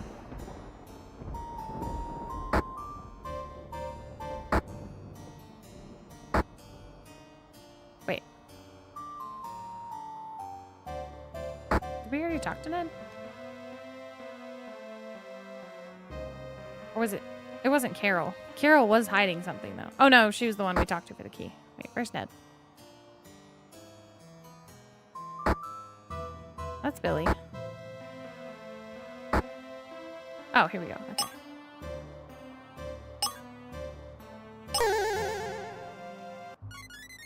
Wait, no, I just talked to him.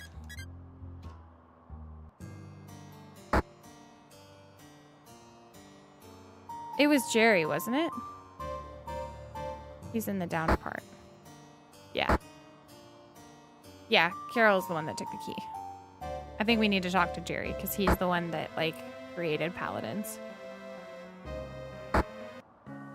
Oop, wrong door.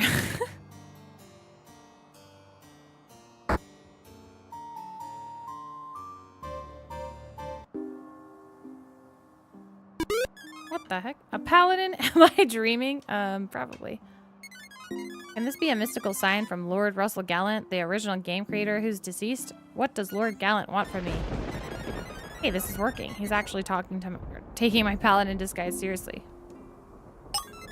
As the creative director for Paladin Dream, I've done everything I can to help build on what Lord Russell Gallant started. 2 years ago, I was here at the same mountain hotel with him and Billy Kramer. Can that be a coincidence? He and I had this strange conversation where he claimed there was a treasure hidden on the mountain. It didn't quite make sense to me. Lord Gallant loved riddles. He was a game designer after all.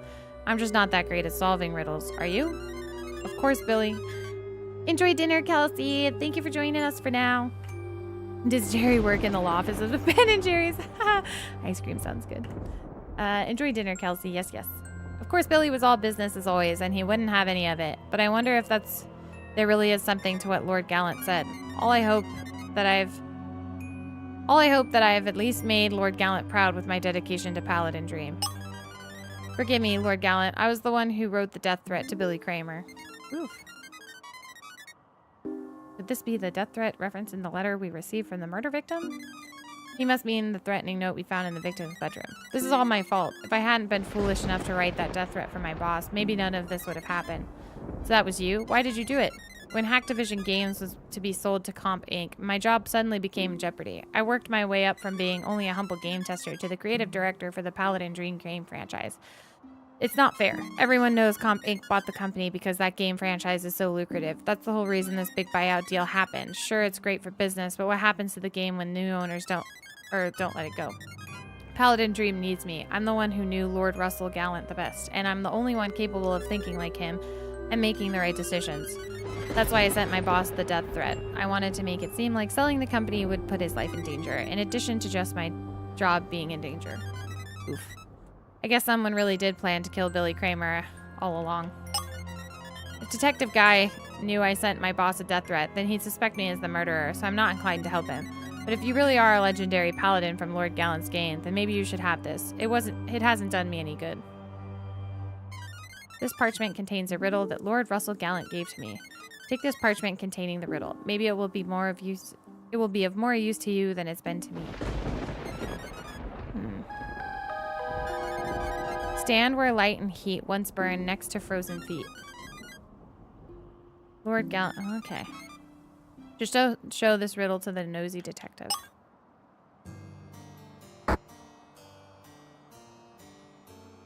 Okay, so let's take disguise none. And see if we can find anything that might help.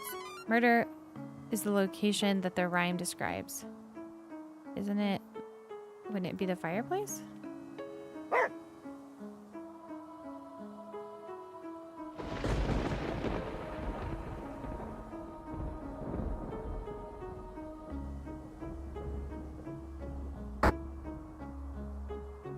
Oh, there's a doggy bag in here. How did I miss this?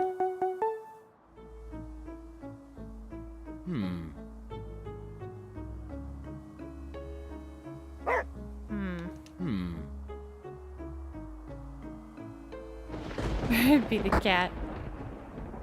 It could be the cat.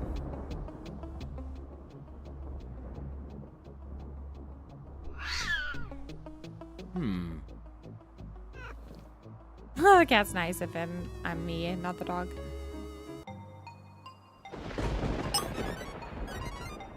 Okay.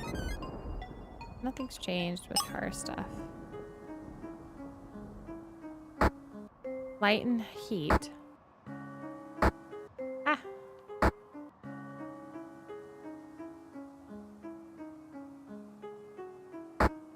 Frozen feet. There's so much snow that it's hard to see. We've got to be careful about getting turned around while exploring the mountain ridge.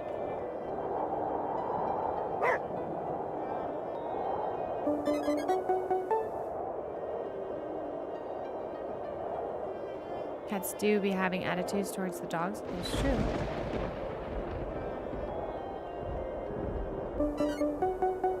We have 5 more doggy bags.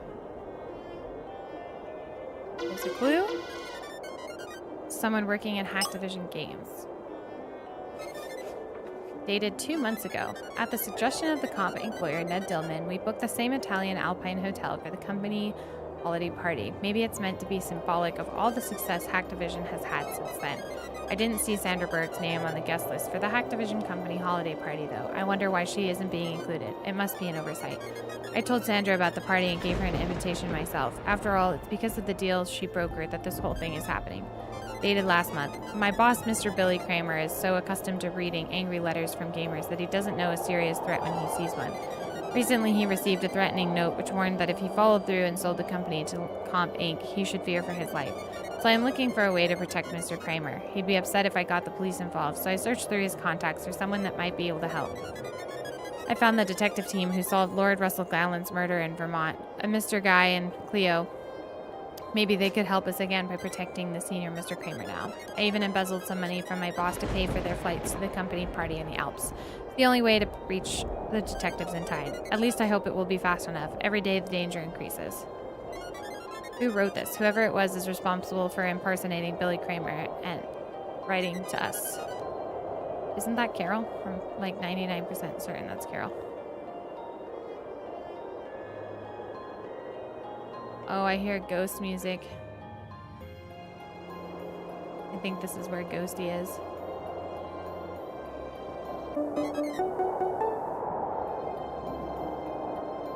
Ah, there is a cat thing there. I'm a little worried.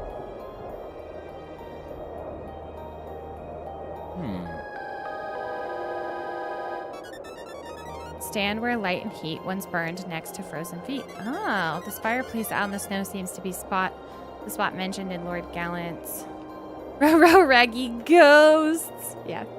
I would have to imagine Carol being the one riding. Yeah, I would agree. And the snow seems to be spot mentioned. But what happens next? Chase after your spirit guide to the leap of faith down the mountainside. What's that supposed to mean, Cleo?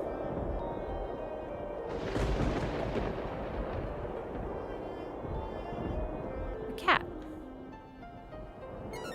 Chase after the alpine lynx.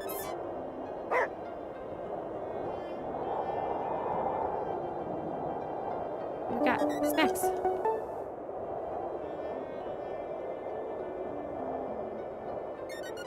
Look, Leo, there's the lynx near the mountain ledge. What's it doing? Going down, apparently. Jump? I don't know if we should... Should we jump?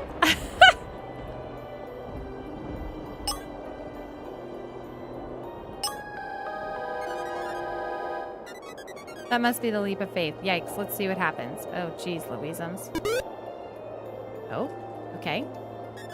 Phew, that was close. The soft, deep cushion of snow is here to break our fall.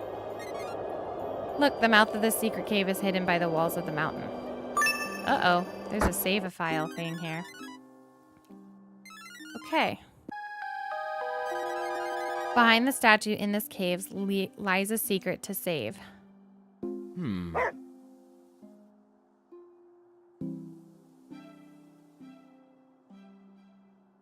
Ooh, rope.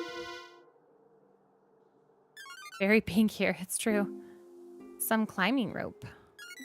This will be useful when we need to get out of the cave and go back to the hotel. Snow is not a good cushion because, yeah, you absolutely can. Fresh powder will help you a little bit, but not always.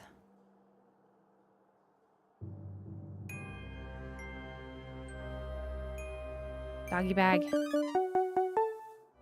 We've almost found all of them.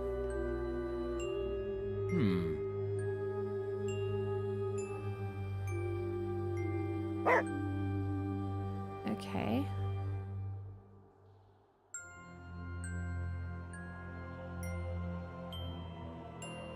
There's a bat.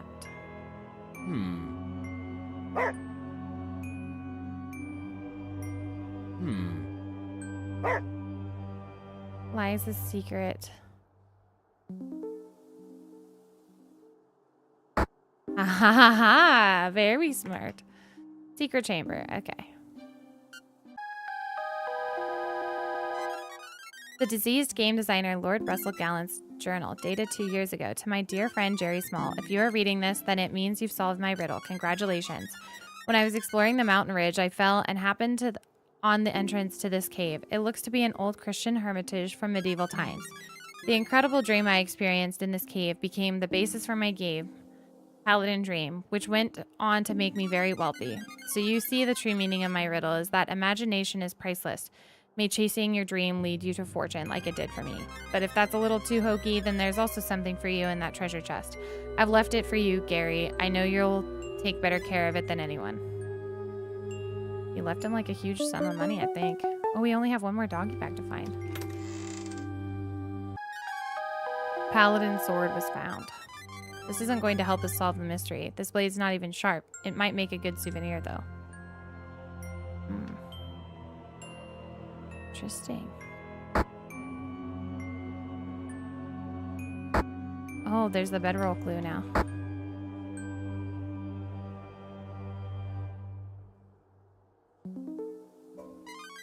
I feel sleepy all of a sudden. What's happening? Why am I dressed like a paladin? Combat. What? Oh gosh, what is this? Too spooky for me. Bite.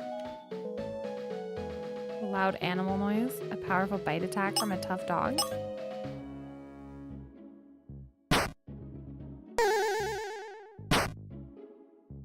Ow. Think. Not too useful here. It's the only food around. Oh my gosh.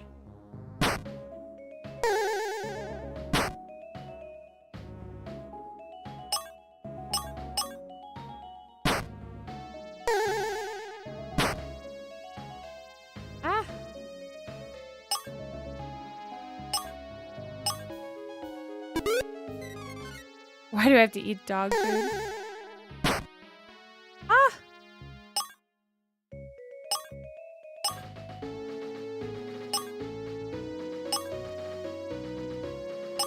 I wanted to hear her. Scares the enemy. No, not Cleo.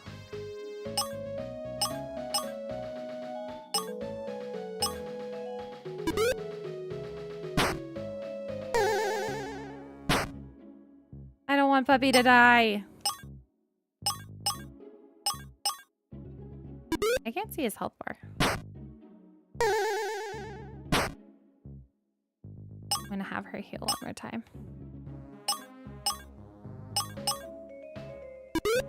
What happens if Guy thinks, wait, what from Tanger making a comeback?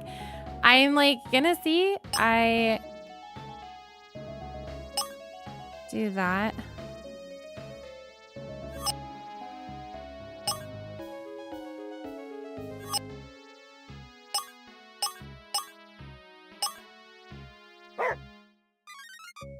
Scares the enemy. I should probably be concentrating on this battle instead of thinking about the case. Okay. It's literally not useful.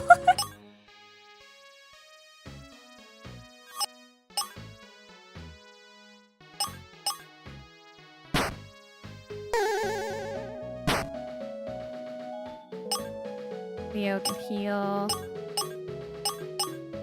I don't know. I felt like you spent too long on that game that you felt burnt out. Yeah, I agree.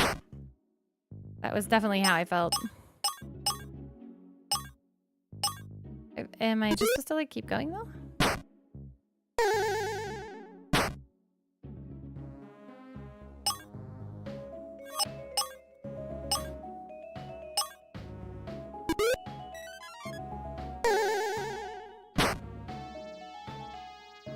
It's like weird.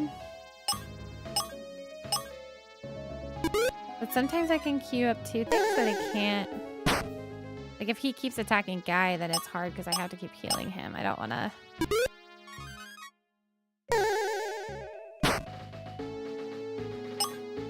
Like, can I guess I can do that.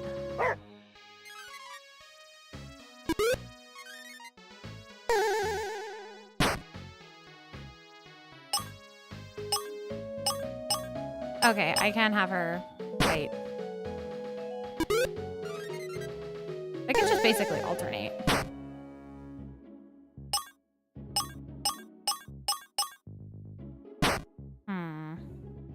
He will realize he's in a silly situation.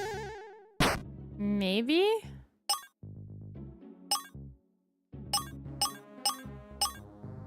But he keeps getting attacked, so I like can't.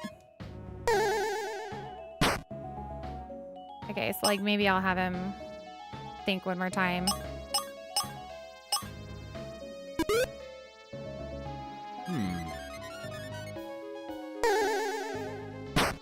like still doesn't want me to. Hmm.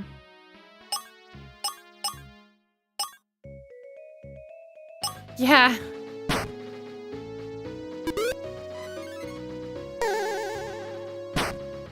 I just like don't know.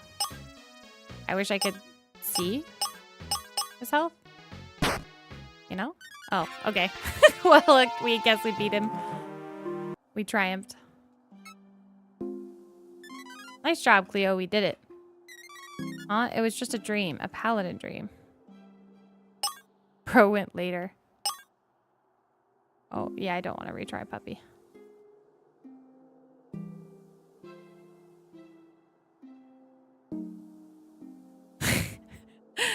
I thought the... Ooh, Anna Russo's here. Nani?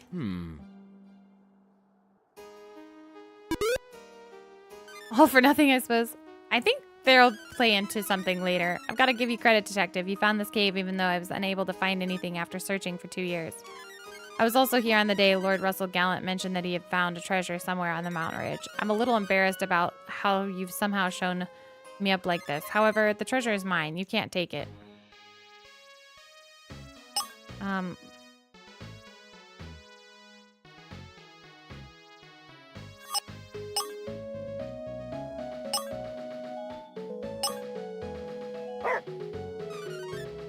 Scares the enemy? What's gotten into you, innkeeper?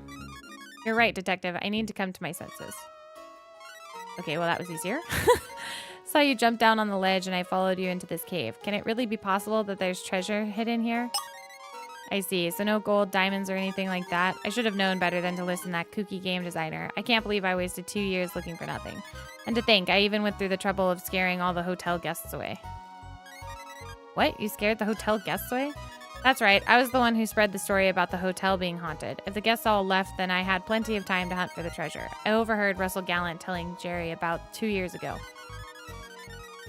I was the one who caused the power to go out. I rigged up the generator setting to shut them off every day at the same time. I'm also responsible for the ghostly singing you heard.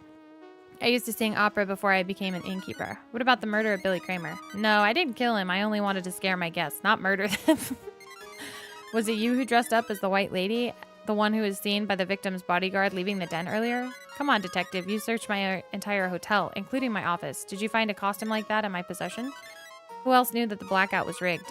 The only other person I told was the snowmobile driver. I asked him to tell his passengers about the White Ladies every time he brought someone to the hotel. The snowmobile driver, the same one that drove Cleo and I to the hotel? Yes, he was the one who helped me set up the electrical generator with a mechanical switch timer to create a power outage on cue, so he had to know about it. You went through a lot of trouble scaring guests away so that you had time to look for the treasure Russell Gallant described in the conversation you overheard 2 years ago, but you were unsuccessful. It could be Anna's wrongdoing. It sounds like I wasted my time, and from what you say, you've wasted your time here too. Actually, for Cleo and I, this has been surprisingly productive. But if the treasure in this cave has no value, then I'm going back to the hotel. From now on, instead of scaring my guests away, I'm going to make the Cresta di Montagna into the best hotel in the Italian Alps.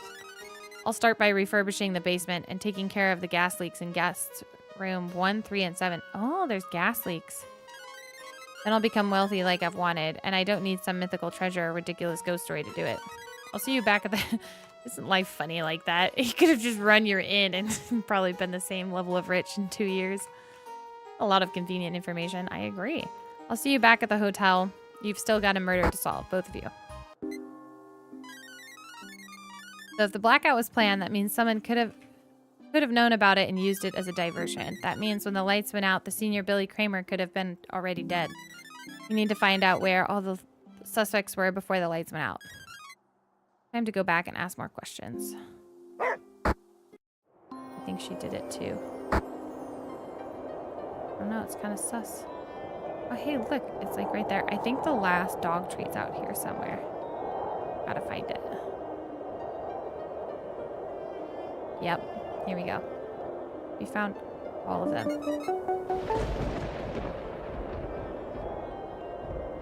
So cool, we found all the dog treats. Yay! I know that, like, is optimal for the doggy ending, so.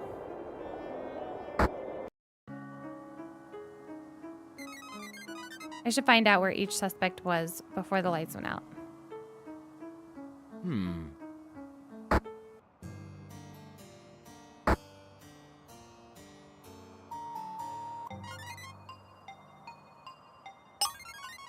Before the lights went out, I was guarding the door to the den. Mr. Kramer had his meetings to attend, and it's my responsibility to keep him undisturbed.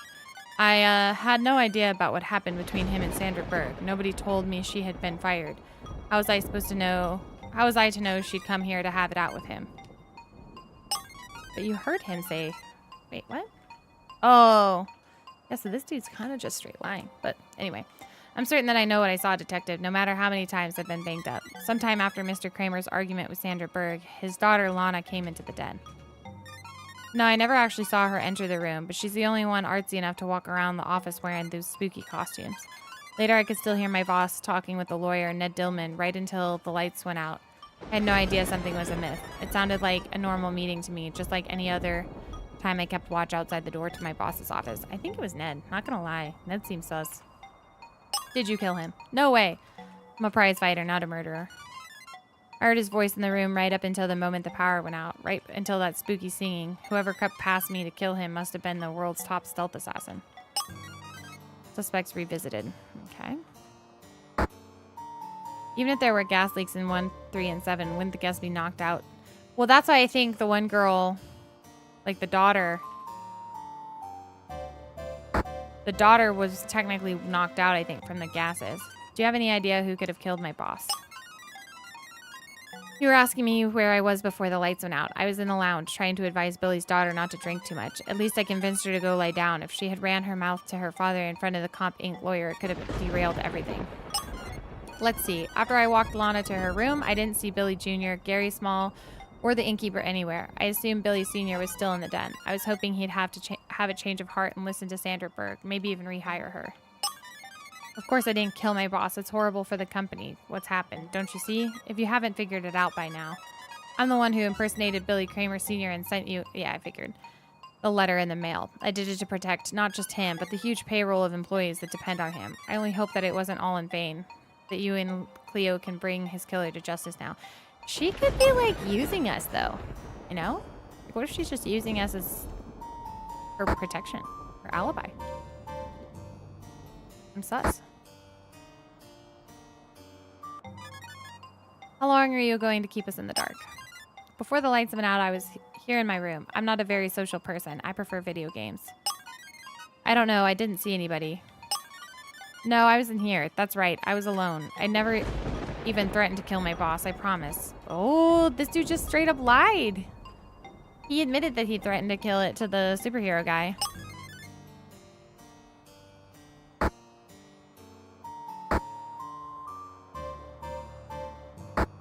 Hey, Jeffrey, how are you doing this evening? You know, lots of people wanted my father dead. Before the lights went out, I was drinking downstairs with my dad's secretary, Carol Winters. We're playing a murder mystery tonight, by the way. I don't know if you might have heard of the Murderer's Game Over series, but... So then I'm going to tell Dad, ugh, I just want to lie down. Oh dear, sweetie, how much have you had to drink? I'm going to put on my zombie makeup and make him think I'm really dead. That'll show him. Then he'll know how it feels to have a daughter he completely ignores because of his job. You know, sometimes I really wish he was dead. We really need to get you to your room before you do something stupid. Innkeeper, can you please take this bottle someplace where she can't get it? Of course, I'll take it down to the basement into storage, along with her box of costumes. Thank you, I'd better escort this one back to her bedroom now. Well, I don't know if I think it's Lana. You're saying that the grappa bottle is clean, nobody drugged me? Then I wonder what it could have happened. I didn't see anyone else. I was in here asleep. The last thing I remember is Carol Winters helping me into bed. I slept through everything that happened until you and your dog came into my room. Get real, detective. I wouldn't kill my own father, no matter how much he disagreed with my life choices. He's still my dad. All I wanted was to scare him a little bit. Make him think, you know? What type of game was So it's actually like an indie murder mystery. We played the second one during Halloween, and we had a blast with it. So when I saw that the third one was coming out, I told the dev, I'm like, we really enjoyed the second, so if you want us to do the third, we'll happily do it. So this one just came out about a week ago, I think. Maybe a little longer, but I know it looks bad for me, but I didn't do it. It's like, it's more like a thriller suspense game. It's essentially Scooby-Doo. We're a detective with our clue-sniffing dog, and we are trying to solve a murder mystery. Now, the second game had a ghost chasing us around, and we haven't experienced that yet in this one. I'm admittedly very glad for it. I don't really like being chased around in games, so I'm happy with the more casualness of this one, but I'm just scared that part's coming, and I'm not going to know when it happens. Well, you already know about my altercation with my former boss earlier in the den. After that, I just cooled off in the lounge as I waited for the snowmobile to arrive. The innkeeper saw me. You did that too, detective, if you remember. We did see her, technically. Although, maybe we didn't. Shout out to Knight of 100 Frights. Yes. Billy Kramer Sr. was in the den along with the lawyers from Comp Inc. His bodyguard was right outside the door. I saw the innkeeper in the lounge afterwards. I didn't see much of the Kramer kids before the uproar when you arrived, though. Lana was probably drinking and working on her art. Billy Jr. was probably watching cartoons and trying to look like he's working. Those were their usual habits. I may have said that I wanted to kill him because I was angry that what he did was unfair. I was going to file a lawsuit for wrongful termination after I came to my senses. Sandra's kind of sus, but like not super sus. You know? I don't know. All right, Ned Dillman.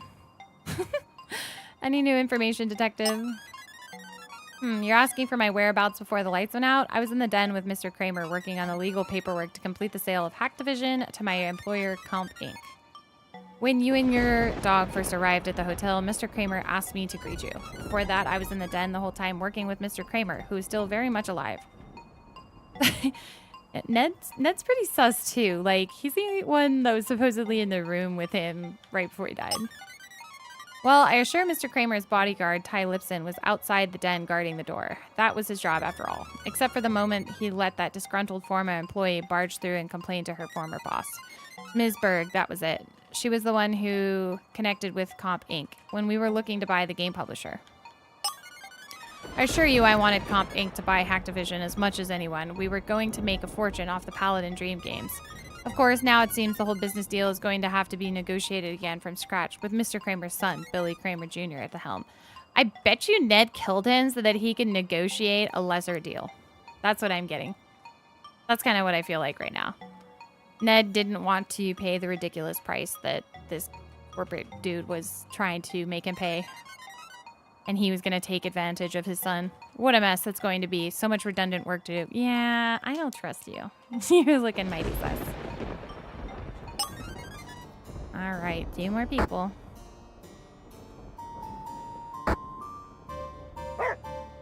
Do you even have the authority to make an arrest?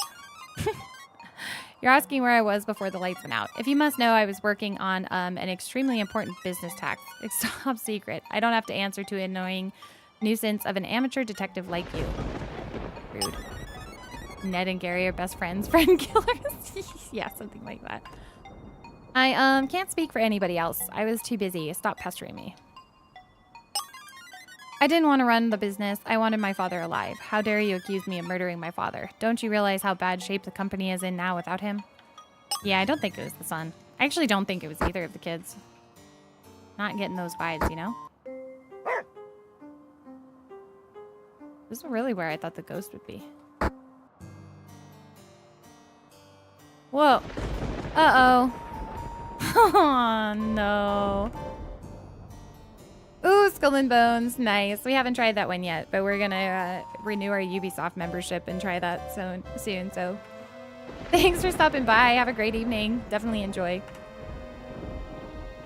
Ah, that is not the room I wanted to go in. I have a feeling the ghost is going to come out now. Why is it violently shaking?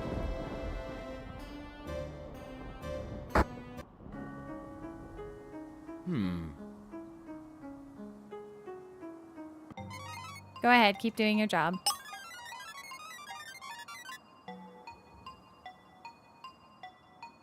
Yeah, Avatar, yep. Before the lights went out, I was downstairs in the basement checking on the power generator. I wanted to make sure that the power would go off as scheduled.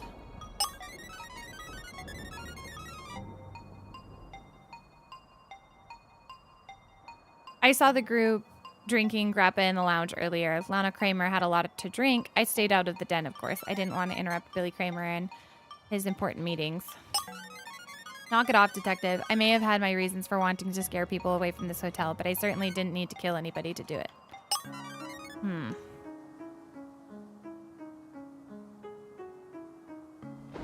So, like, here's the thing.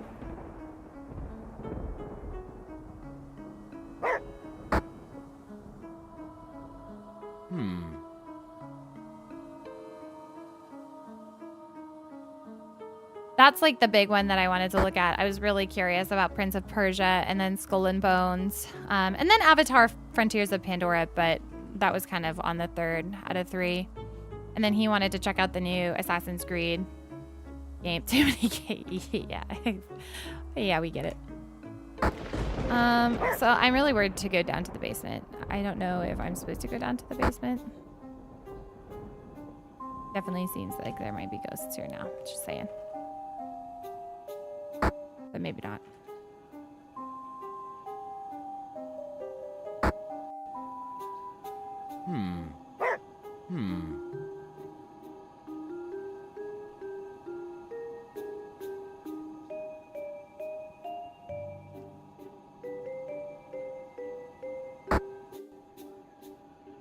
Nothing dangerous ever happens. Yeah. In basements. Not at all.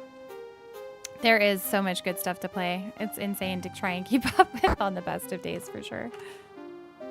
The black back in that last... Yeah, that's one I had already gotten. That was the costume thing. Have a great night, Jeffrey. Seriously, enjoy. Thank you for stopping by. Okay, case file, suspects. Map.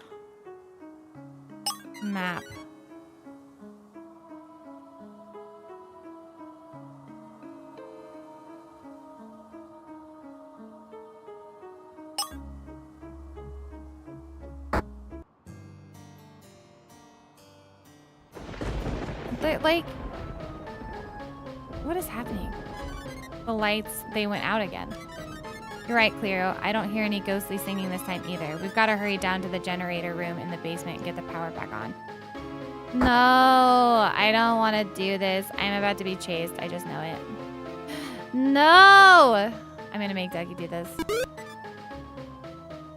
Hey, stop. Wait. Wait, they're not chasing us. Well, that's good. They got away so fast.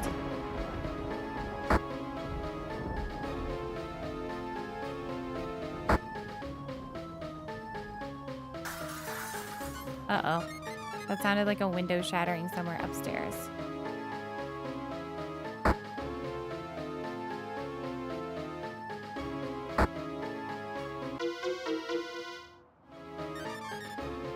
Came down here and turned the power off manually.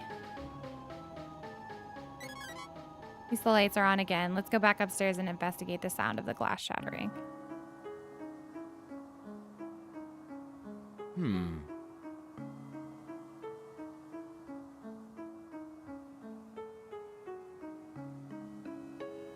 Let's talk to the innkeeper first. That sound of glass shattering came from inside the den. It wasn't me who turned off the lights this time. I'm just as surprised as you are.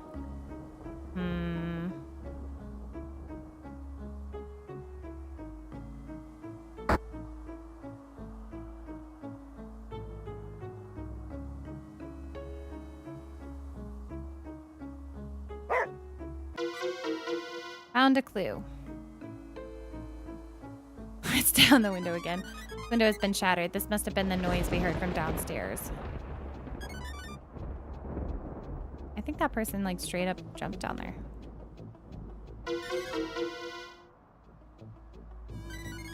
Speakers that were plugged into the computer when I searched the room earlier are gone.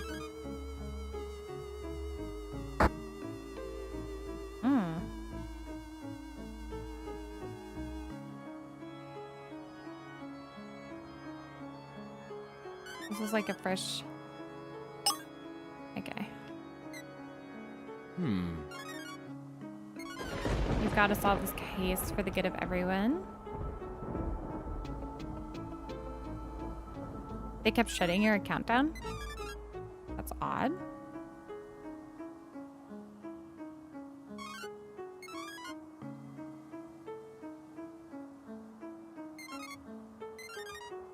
Any sense out of Lord Gallant's riddle?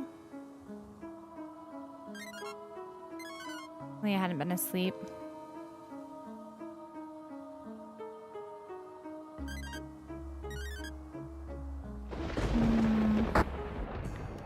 I want to, like, check out the rooms.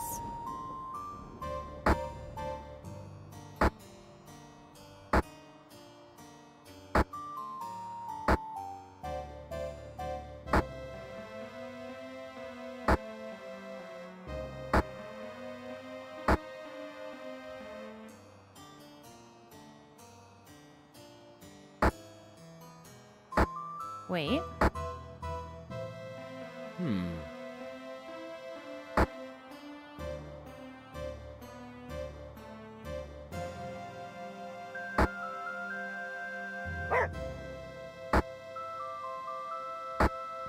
I feel like I'm missing a lot of context to that conversation. There's a cat. The cat's everywhere. It's just like the other dog.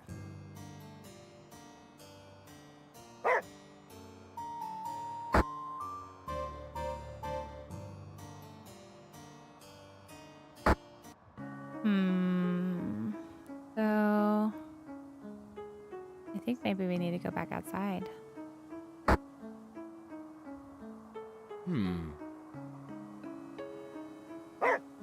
Yeah.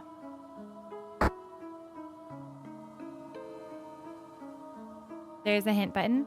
Hi, Matthew. How are you? I haven't spent long enough on this yet to use a hint. We haven't, like, gone to all the locations. I'm just trying to, like, give the world a good look before I use it. I think we've already found this. Yeah, we already found that clue. Let's see if there's anything new. The slashes always get me.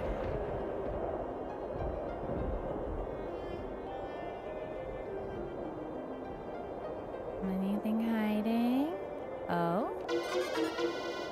Something buried in the snow. It's a receipt for an expensive dinner for two at a steakhouse in Torino. What's it doing out here in the snow? It's lucky that Cleo managed to find it at all. The bill was paid by the Comp Inc. attorney Ned Dillman, who was his dinner guest. Welcome in, by the way.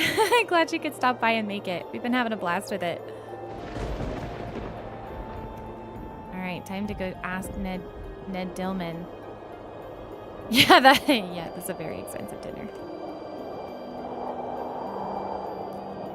Let's go talk to Ned and see who he took to dinner. Not in Vegas. Yeah, that's true. I think I've solved the mystery. There's a lot of complication, but I think I know who killed Billy Kramer, why they did it, and how it was done. I'm telling you it's Ned. Yes. But maybe it's not. We're about to find out. There's just one more thing we need to do with that electrical controller first. Then I'll assemble all the suspects in the den where the murder happened. What do we need to do? Okay, so we need to go down to, like, the electrical. Or is it just gonna, like, do it in a cutscene? The explanation.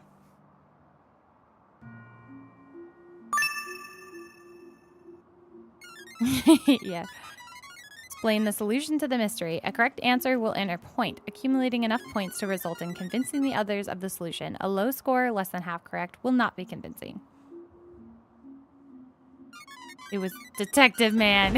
Yeah, it was less. Can we really trust this amateur detective's judgment on a matter as important as my father's murder? We have no choice. When the public finds out what happens, it will ripple throughout the company. The acquisition deal I spent all this time negotiating could be completely thrown out. We might have to start again from scratch. I want to get out of here as soon as possible. I never should have come to this place. And if any of you try and leave, you're going to have to get past me. None of us are going anywhere until we know who did it. Like it or not, we're all stuck here until the mystery is solved. We're all in agreement then. Go ahead, detective. Tell us what happened. One of you is the killer, and I know who. This mystery began long before any of us arrived at the Cresta di Montagna Hotel for the Hack Division holiday party. Before we arrived here, Cleo and I or sent something astonishing in the mail, which served as an introduction of the events to come. This was the item we received. Not the victim's letter. Yes. Yeah. The victim's letter. At first, Cleo and I were skeptical that it was genuine. As it turned out, our instincts were right. Then our airline tickets arrived. I still say it's ridiculous. My father would never write to you. But he really got a death threat, and somebody really did kill Billy Kramer. What do you mean your instincts were right? Can't believe it's almost been 2 hours. I know! We'll come back to that later. As it turns out, the murder happened shortly after we arrived. Cleo and I stood in the doorway to the lounge, arguing with Billy Kramer Jr. and Ned Dillman. The innkeeper was quietly behind her desk, and Sandra Berg was angrily pacing near the fireplace. That was when it happened. When what happened, Detective?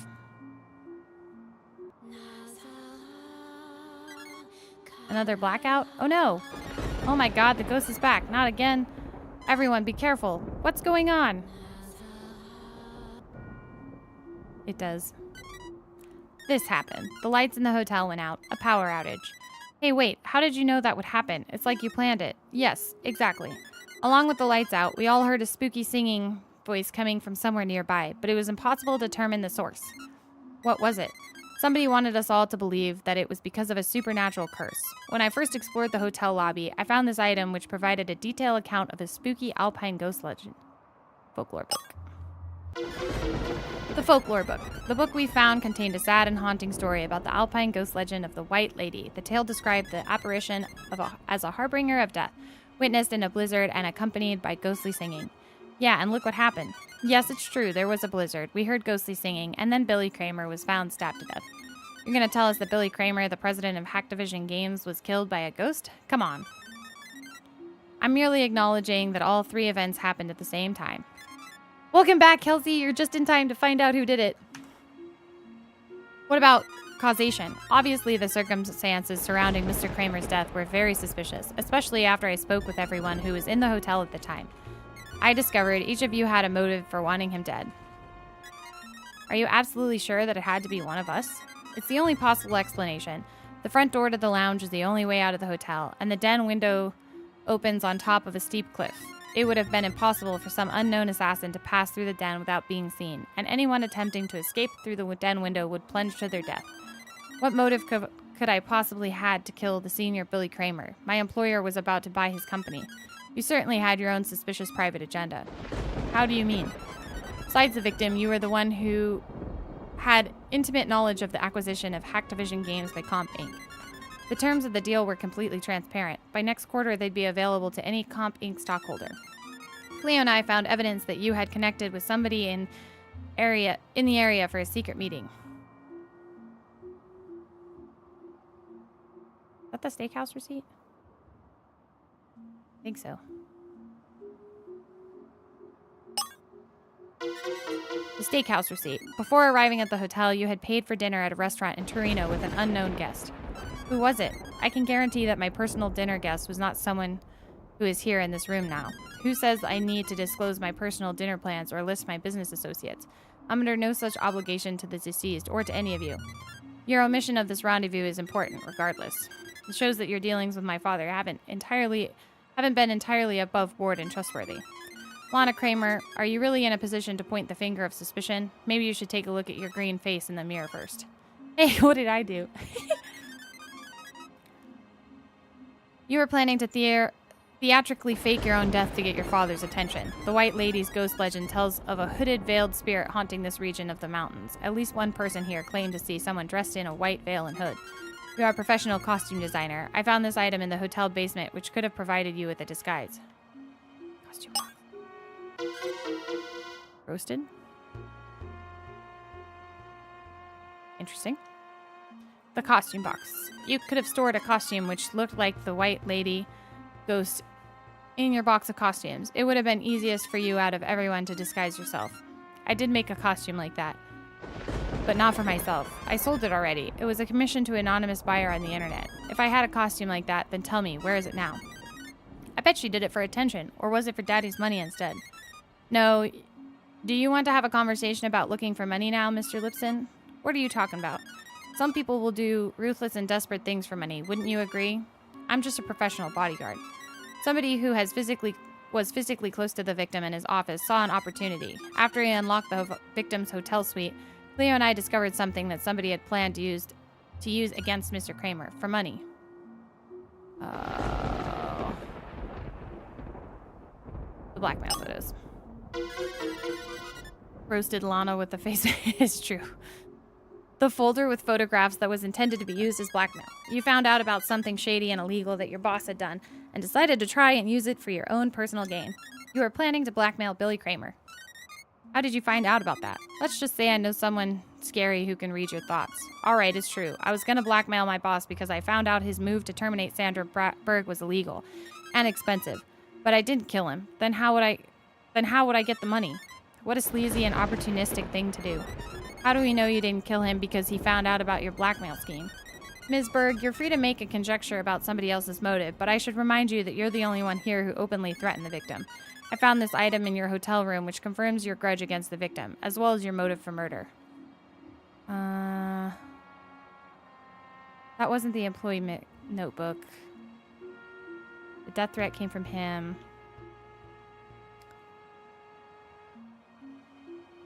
Was it just the pink? I think it's just the pink slip. The pink slip. After you found out you had been terminated and lost your bonus from the Hacktivision buyout deal, you came here to threaten your former boss, and you even suggested you kill him. I never should have come here. It would have been smarter to take my chances in court. I admit that what I said was stupid, but I didn't kill him. That might as well be a confession. When will the police show up and arrest her? How convenient it was that Sandra Berg had just been fired. How convenient for you and your father, don't you think? What, are you talking about? She was gonna kill him. What could have made Sandra Berg so angry that she uttered such a threat in public? Why was she fired? When I found this item, I was able to gain insight into Hacktivision's finances. It revealed balance sheet. Hacktivision's company balance sheet. Sandra Berg stood to make an enormous commission from the sale of the company, and your father wanted to keep that money for himself. Your father needed an accomplice to plant the death threat in Sandra Berg's belongings and frame her for it. The senior Billy Kramer's bodyguard, Ty Lipson, found out about the plot and intended to blackmail him. You also were next in line to lead the company in the event of your father's death. So what you're saying is, if we follow the money, then we'll discover the culprit. Follow the money, yes. It's like a treasure hunt, wouldn't you say so, Mrs. Russo? 2 years ago, you overheard a conversation between Jerry Small and the deceased game designer, Lord Russell Gallant, about a priceless treasure on this mountain. A treasure you wanted to find badly enough that you even scared away all your hotel guests. Cleo and I found this item, which proves that despite being a scenic tourist destination, the Cresta di Montagna Hotel has had almost no guests during the last 2 years. Sandra, maybe? Perhaps. The hotel logbook. You've been scaring guests away from this hotel for 2 years, which is exactly when you overheard the conversation about Russell Gallant's treasure. A treasure that, despite your best efforts, you were unable to find. You used the alpine ghost legend of the White Lady for your own benefit and planned the folklore book for anyone in your hotel to see. You planned those horrifying electrical power blackouts to happen just like clockwork, and the ghostly singing I used to train as an opera singer in Siena. Hey, wait, so there's no ghost? That's why what you're saying? The whole thing was faked? This was all because of that time you heard my old friend tell me about the treasure, and you had the nerve to scare everyone because of it? The innkeeper isn't the only one here who knows about scaring people, Mr. Small. Would you also like to tell us what you know about making threats? What? Huh? When we explored Billy Kramer's hotel room, the Emperor's suite, Cleo and I found something that was intended to make him fear for his life. The death threat. The death threat was that was sent to the senior Mr. Kramer. Is popping off. Yeah, it's true. Billy Kramer and his son pinned the death threat on Sandra Berg as an excuse to have her fired, but she was not the one who sent it. Who was it? Who else stood to lose a lot from Hacktivision games being bought out by Comp Inc.? Was there someone else whose job was in jeopardy? Alright, I admit it. I sent the death threat. I figured that I'd be laid off when Comp Inc. gained creative control over Paladin Dream. And I didn't want that to happen. So then I took the fall for you? I'm sorry, I was looking out for myself. I had no idea any of this would happen. You deceived your own employer. The death threat was just a trick from a desperate employee hoping to hold on to their position in the company. How unethical. You want to talk about ethics, Miss Winters. How about the ethics of impersonating your boss? Well, When we found the pink slip that the victim wrote, he noticed that it was signed Billy. However, the victim's letter we received in the mail was signed William Kramer. The inconsistency suggested that these two documents were actually written by two different people. Ms. Berg's pink slip was obviously genuine. So then our letter was composed by somebody else who was pretending to be Billy Kramer. I told you my father would never have contacted you. Am I right or am I right? Guy screaming at the murderer. Yeah. When we found this clue, we discovered that somebody admitted to impersonating Billy Kramer. This is the notebook.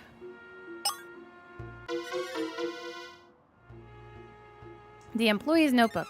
The murder victim never wrote to Cleo and I. Never warned us about the death threat and never sent us any airline tickets to Italy. The murderer. These actions were all performed by senior Mr. Kramer's secretary, Carol Winters. I only did it to protect my boss, to protect the company, the employees. You embezzled money from the company to pay airline fare for a detective and a dog? How dare you? As you can see, Billy really was murdered. Are you planning to actually do anything about it, detective? This public shaming of all of us has gone on quite long enough. Solve the case or I'll break your face. That rhymed. When pondering over a solution, I had 4 questions that kept bothering me. When did the murder happen? Why did the lights go off the first time? How did the killer escape? Why did the lights go off again for the second time later? Do you have the answers? At first, the murder seemed physically impossible. The senior Mr. Kramer was stabbed in the den while the lights were out, with his faithful bodyguard outside the door.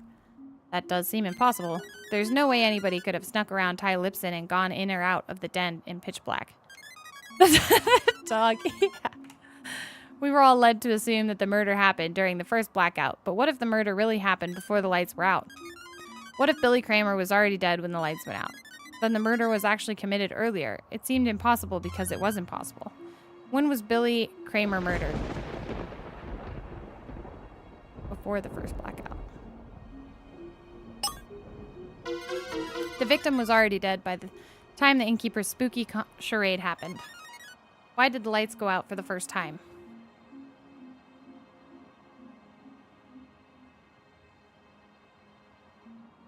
Was it just her? I think it was her scheduled thing. I don't know if it was to destroy evidence. The innkeeper was scaring guests away so she could look for the treasure. You've already told us that. Okay. Doesn't mean I killed some business tycoon, but you're the only one here who knew about the lights were going to go out.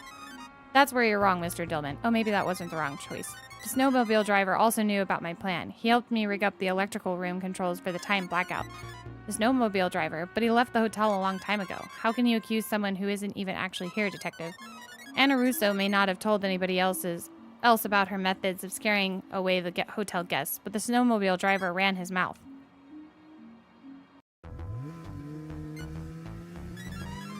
When Cleo and I were riding to the Cresta di Montagna Hotel, the driver hinted to us about the mysterious happenings going on.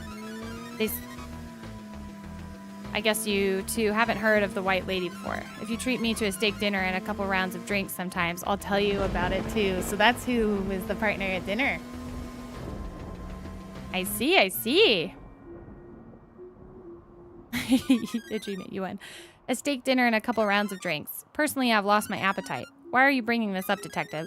At the time the snowmobile driver said it, I wasn't sure what to think either. A clue connects the snowmobile driver to one of the other hotel guests. One of you had taken him up on his offer, and he told you everything about the rigged power outages and the phony ghost curse.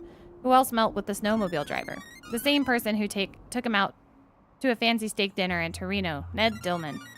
All right, it's true. I went out for dinner with the snowmobile driver. My signature is on the receipt.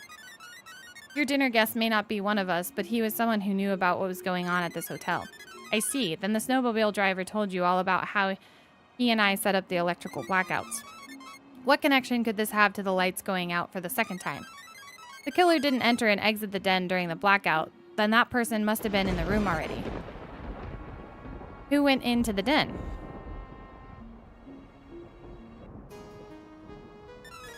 We know the murder victim was alive when Sandra Berg barged into the den to protest her termination from the firm. He sure was, alive and just as slimy as ever. How can you talk about my wonderful father like that? This guy. Sometime after that, but before the lights went out, Ty Lipson says he saw Lana Kramer leaving the den wearing one of his spooky costumes. It wasn't me. I never went to the den. I was passed out in bed.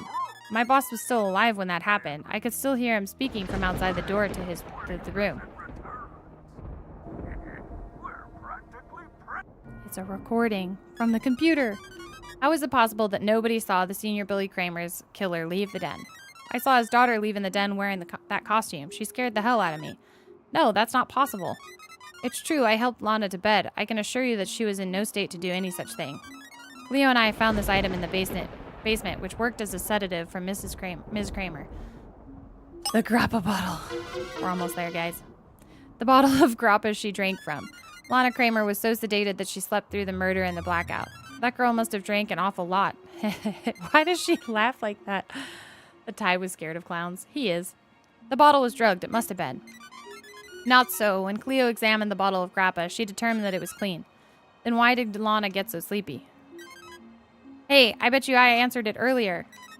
Yeah, when you're in the mountains, if you drink... Yeah, lower oxygen levels. I used to live in the mountains, so I'm one that knows if you drink in the mountains, you must drink 60% less and 60% more water. Otherwise, you will not have a good day. And then poor housekeepers have to clean up the house, so please don't do it. Anyways, we're up in the mountains. Since Lana arrived here recently, her body has not yet adjusted to the lower oxygen levels, so the alcohol had a stronger effect. I see. Then there's a natural reason why the liquor hit my system so hard. What does my sister's drinking problem have to do with solving my father's murder? It establishes that it couldn't have been Lana that Ty Lipson saw leaving the den wearing that costume. How did this killer escape from the den? During the blackout. Oh, I was wrong.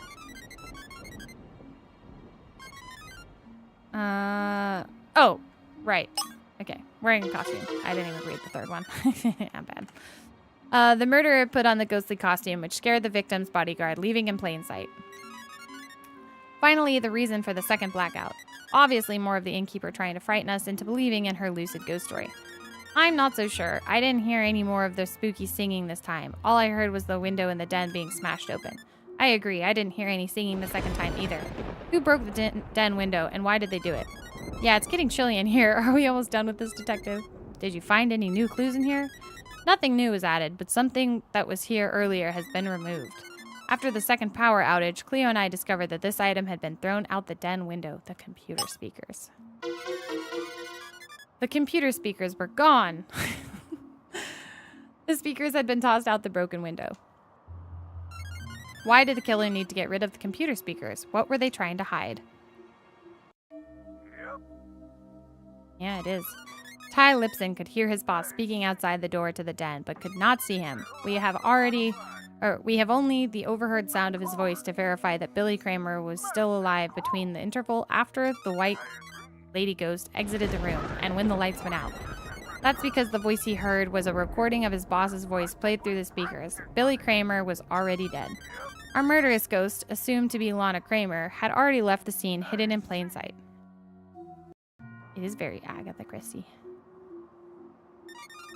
Why did the lights go out again for the second time? To destroy evidence.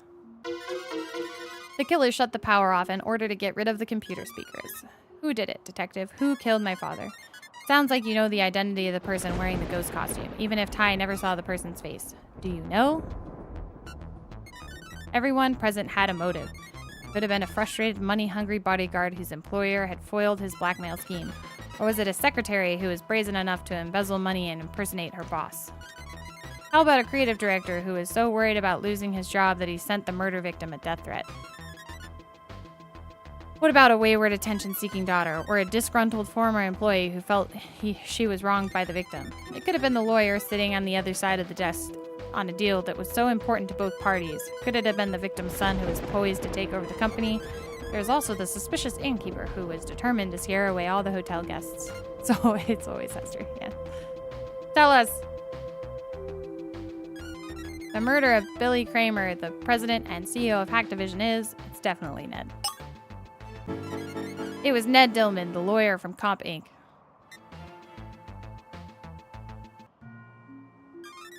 What is the reason for this mockery of an accusation, detective? I'll see you in court for defamation of character over this. I'm even going to sue your dog. You're gonna sue a dog? How do you sue a dog? You were the only one who was alone with the victim before Ty Lipson saw the ghostly figure leaving the den after you committed murder.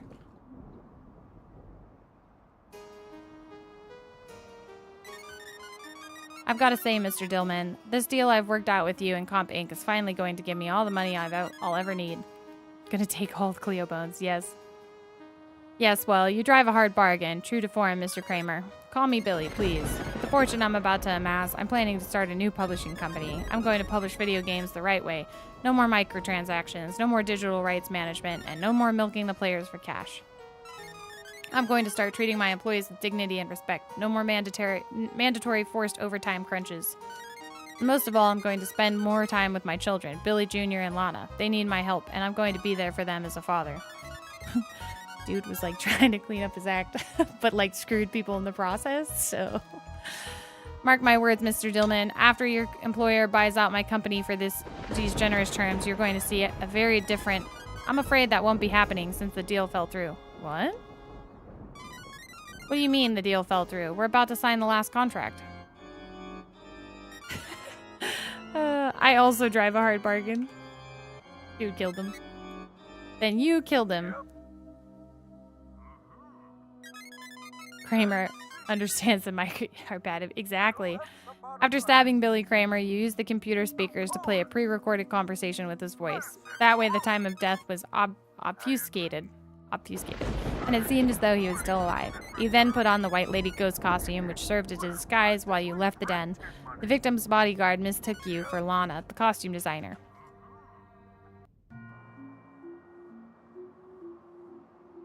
That's it. Stop right there. That's ridiculous, Detective. Why would I kill Billy Kramer?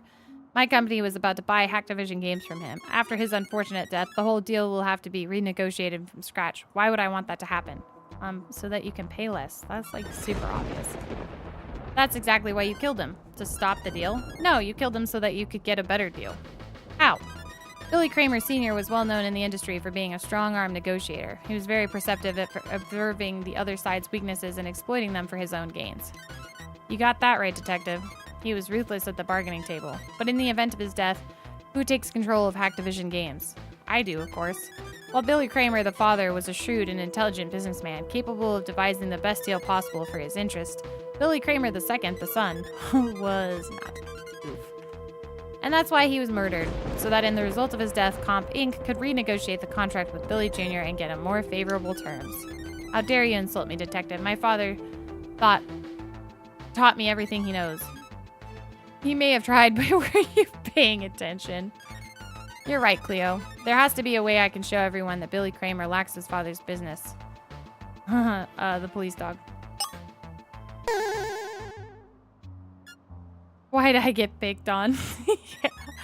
Hey, police dog, you made it. Woof. Are you close to solving the mystery? Good, because I want to see this episode as soon as it's on TV. The next time there's a big, important meeting, I promise I'm going to duck out and watch the show. That's what I always do, isn't it? It's much more fun than all this hard work. Billy Kramer isn't prepared to run his father's company, and Ned Dillman figured that out. As Comp Inc.'s lawyer, if he could find a way to negotiate better terms for his employer, he certainly would have been promised a strong financial incentive. So your case is that I stabbed Billy Kramer, then I put on that ghost disguise that was witnessed by his bodyguard. The way I see it, unless you are able to produce this ghostly costume, your whole theory falls apart. There was a ghost costume. Cleo and I crossed paths with you in the lounge during the second time the electricity was off. Are you able to produce this alleged ghost costume now, or has it disappeared? Where could the ghost costume have gone? It has to be someplace we haven't looked yet. Lawyer's briefcase. Yeah. Lawyer's briefcase. He's been carrying it with him this whole time. Would you care to open your briefcase, Mr. Dillman? The contents of my briefcase are property of Comp Inc., and if any of you lay one finger on it, then you'll be violating confidentiality. Oh, knock it off already. Give me that. Get away from me, all of you. You've got nowhere to go. The snowstorm is starting to let up. We'll be able to reach the police soon. No, you won't get me. He's gonna jump out a window? I'm pretty sure he just committed suicide. At that instant, Ned Dillman attempted to escape. He was stopped by the burly Ty Lipson, who restrained him until the blizzard subsided. The innkeeper called the police, and the killer was taken away. Hey, we figured it out. Epilogue. After the mystery was solved, all the other guests from Hacktivision Games left the hotel. As fate would have it, Comp Inc.'s deal to buy Hacktivision Games was blocked by the European antitrust laws. Once news of the game publisher's murder came out, the two companies awkwardly drifted apart. I would imagine it would be awkward. The dude killed the guy. For the rest of the week, Cleo and I had an entire alpine ski resort all to ourselves. Though I'm not much of a skier, Cleo can really fly down the steep mountain slopes.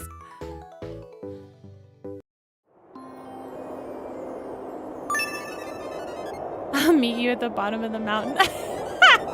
This is amazing. Okay. Oh, I found a doggy bag.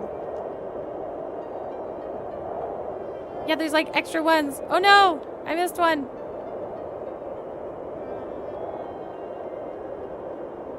Uh-oh, I'm like stuck. Oh no.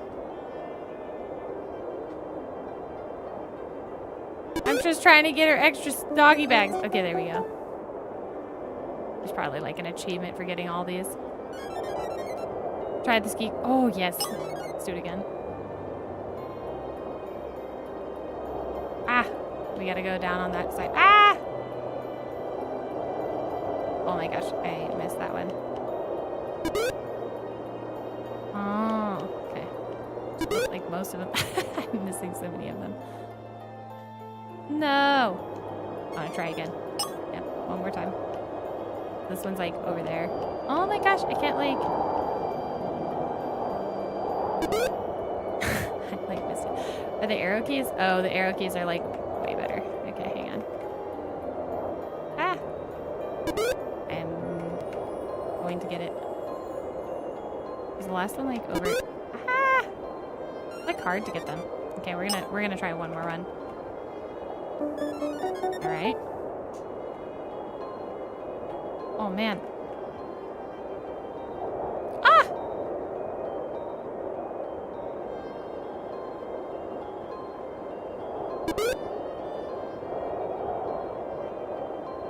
Oh my gosh, I like almost got it. All right, we'll call it that.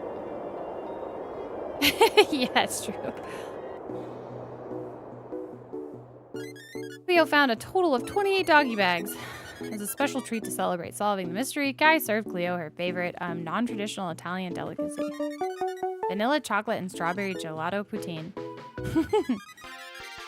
He kept the rusty old paladin sword as a memento of his time in the Italian Alps to encourage him to keep solving more spooky mysteries with his dog.